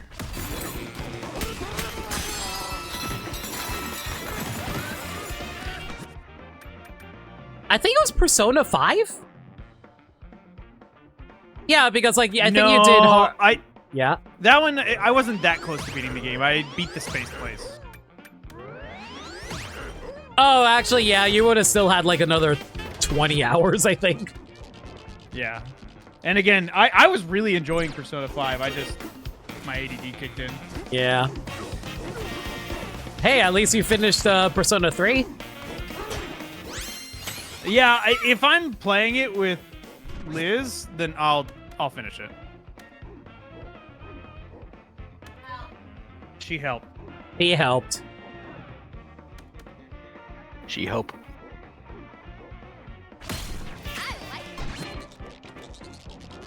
I do like monkeys more than Mario, Sims Mage. I think you're right. I mean, monkeys are just more funny. Yeah, have you played Ape Escape? Game's sick as hell. Unironically, Ape Escape was one of those games that I grew up hearing about all the time. I was like, yo, I want to play fucking Ape Escape. Never did. I recommend it. It's got weirdo controls, but it's great. I believe Ape you. Escape is my favorite PlayStation 1 game. And I don't think it's even close. I do want to play more PS1 games, but I think my favorite is still Klonoa Door to Phantom Isle. I want to play Cannoli. I can't say that name right now, I guess. I want to play Cannoli, but that game's expansive. I know the remakes came out. Were the remakes any good? I heard the remakes were good. The Fantasy Reverie series is a pretty good way to play it. I believe Door to Phantom Isle is also part of the PS Classics. That's how I played it on Vita. Oh, really? Yeah. Is it on PS4? Because otherwise I'm going to have to use my PSTV, and that thing pisses me off. I do not know. What good are you? That's what I'm asking myself every day. You're good for me because you're my friend. You're good for me because you told me Klonoa's on PS1 Classic. That's something I would have never known until right now. God. Okay. Should we go there?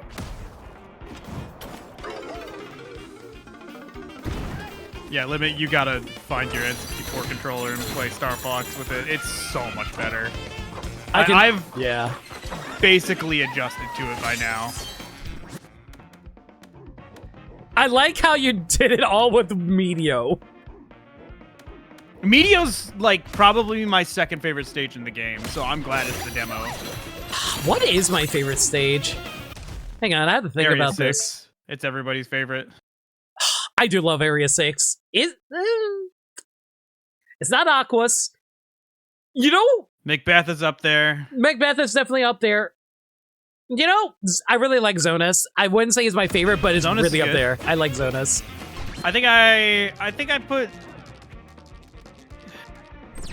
what would my Area 6, and then Medio, and then Macbeth, maybe?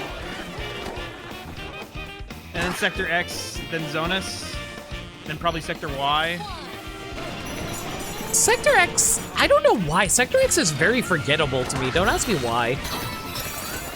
It was kind of forgettable to me too until I started including it in my high score route, and now I really like it. It's a lot of fun.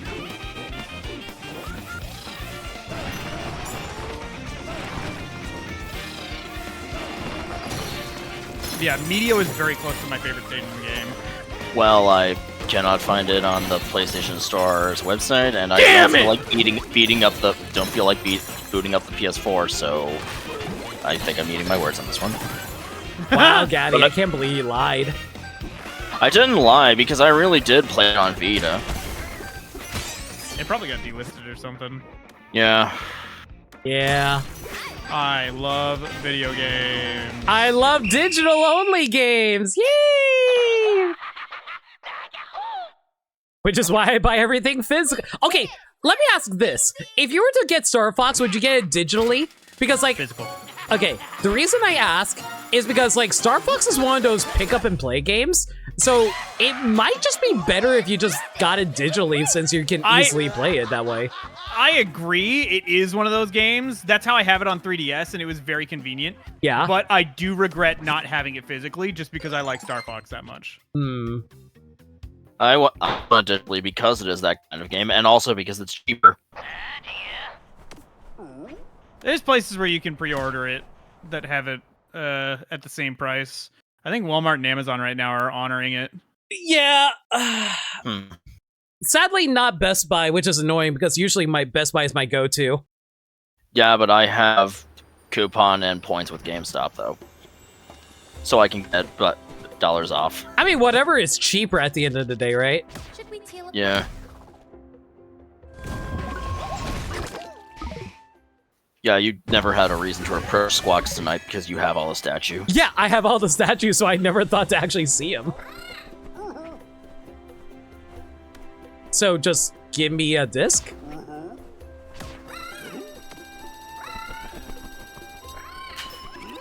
Great job! Emerald Rush Super Mario version. Wait, what? There are three? I'm missing 3 discs? What? Why am I missing 3 discs? It's Emerald Rush progression. Oh, okay. All right. So don't worry about it. Yeah.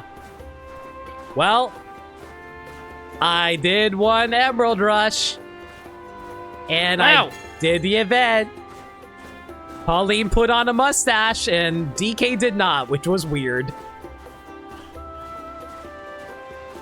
Yeah, it's pretty lame of DK to not play ball. What the hell? Yeah, DK, like, what? Do you hate Mario or something? Like, you go go-karting with him. I thought you would be buddies. So does Bowser.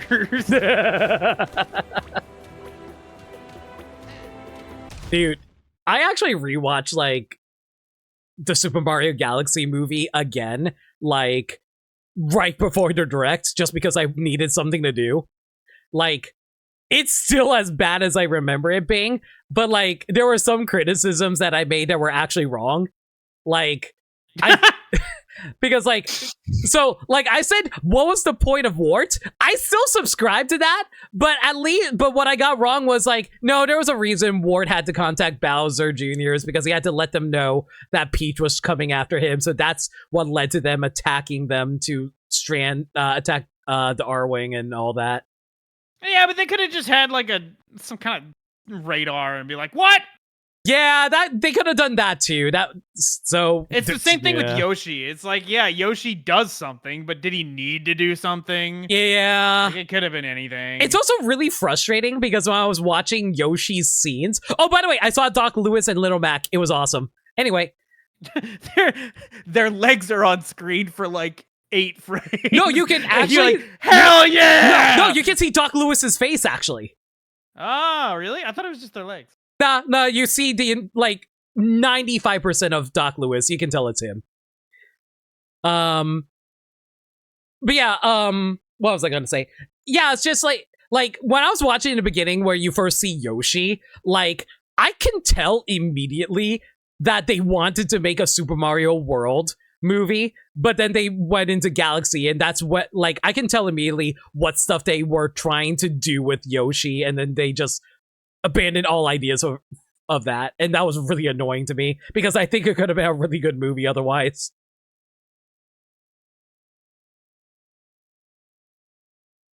It really did feel like they just like took scenes from the original Mario World movie and just like threw them into Galaxy. Like the biggest examples were like the beginning, the whole Toad animosity with Yoshi, the whole Yoshi's Island segment that they did with putting babies on Yoshi. Like those were all scenes I feel like were part of the original movie before they shifted gears to Galaxy.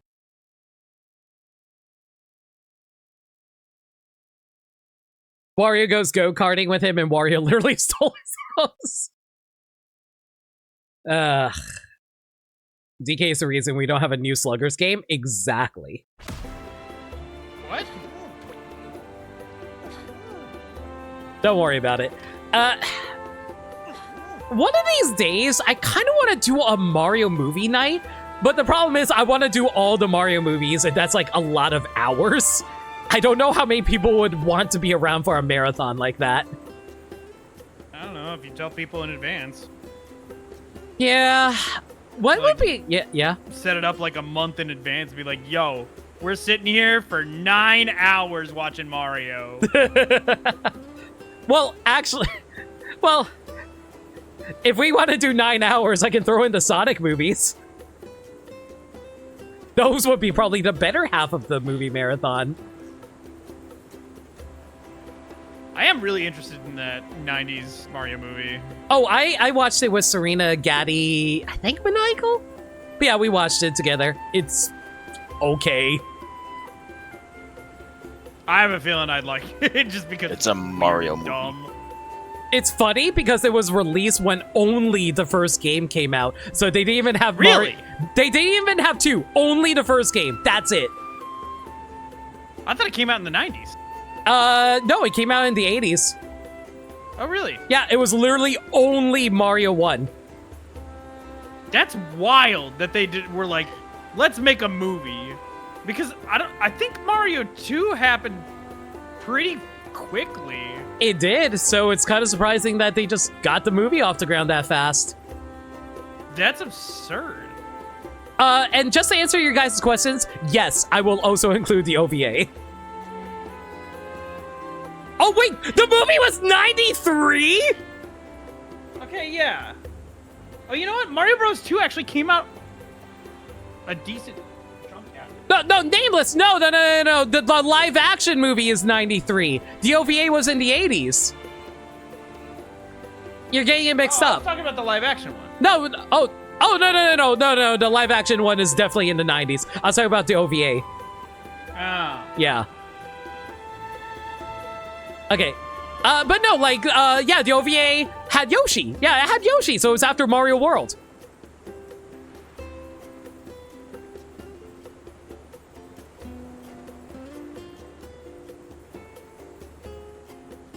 But yeah, if we were to do a Mario movie night, it would include the OVA, the 90s live action movie, and obviously the Illumination movies.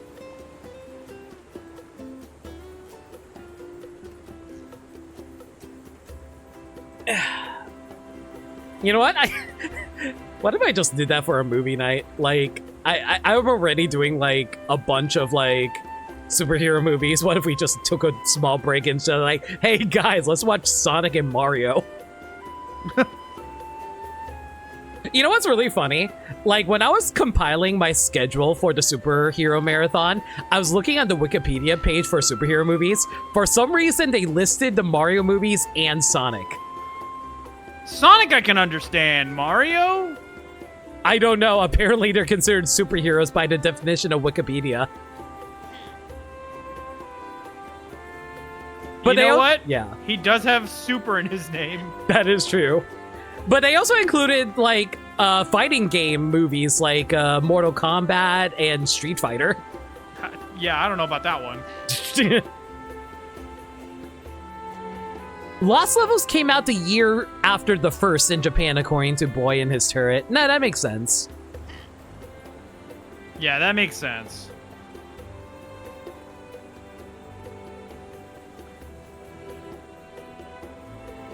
I just thought 2 came out a lot quicker. I thought it was like also next year, but it was actually 3 years later. Let me actually double check when the OVA came out, just because I'm curious now. Mario OVA.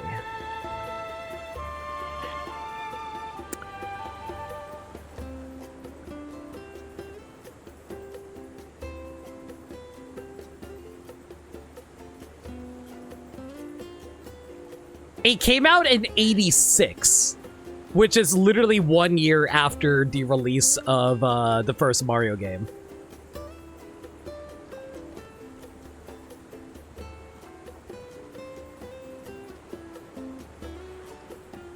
All I remember is that the end of that movie really pissed me off.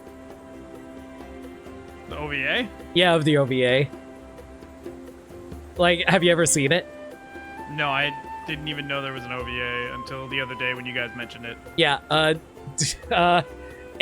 so, like, it's your typical Mario plot. Oh, Peach is kidnapped by Bowser. We gotta go save her. At the end, like, and Mario's being accompanied by this, like, cartoon dog, to the end. And then the cartoon dog, like, magically turns into a Prince character. And Peach is like, oh, hey, this is my fiance.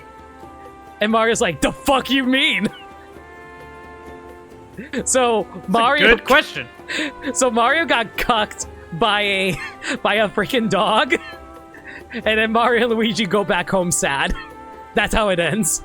Why is Luigi sad? Because Luigi's sad for his brother. So like Peach goes and marries a dog, and I'm like, what the hell is this ending?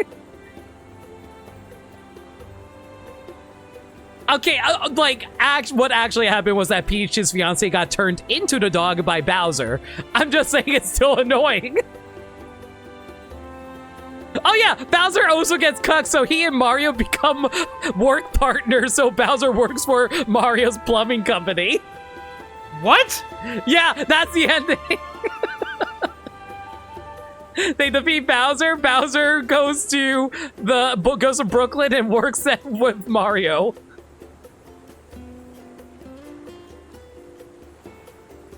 This OVA is wild. I can tell. It's also really funny because, like, Bowser had magical transformation abilities. Like, he can literally transform into whatever he wants for some reason. It sounds like Bowser. He likes to find wacky stuff like that. And also, Luigi wasn't green. He was, yeah, this was before they solidified Luigi's colors. So his color scheme was, like, dark, extremely dark blue and yellow. Weird. It was the early years of Mario. They did not have anything established.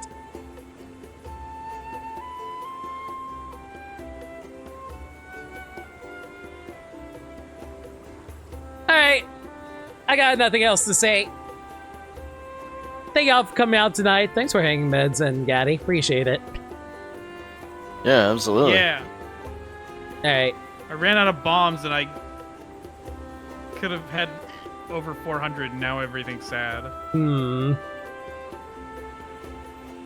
you already got 400 over 401, so that's fine. Yeah, but I want more. Don't be greedy. I want more. Alright, next stream. I'll probably do Zenless tomorrow. If not, I'll do it on Friday. But, yeah, that's stream.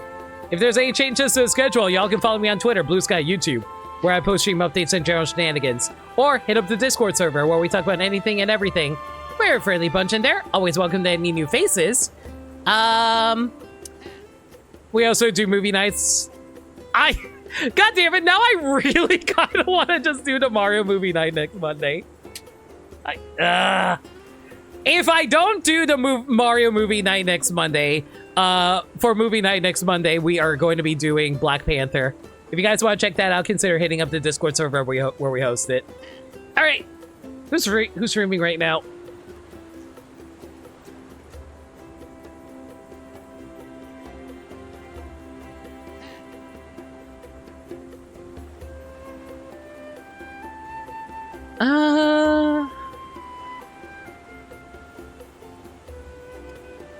I rated Farron recently. I don't want to stack up too many times towards him. I rated Cole during the direct, so I'm not gonna rate him.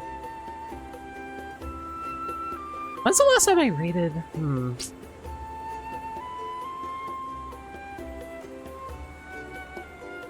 They're doing Air Riders. Why not? Let's go for Aelita. What you guys want to raid with?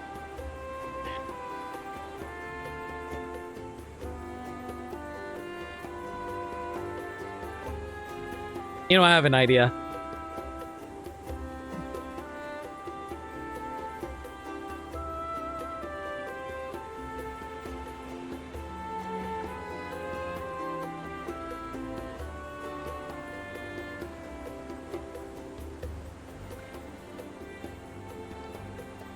I'm pretty okay, confirm for me, like, does Aelita, when Aelita does a shout out, does her shout out mention what game we were playing? I have no idea, but likely. Okay, because if it is that case, I think the raid message is we were playing Star Fox.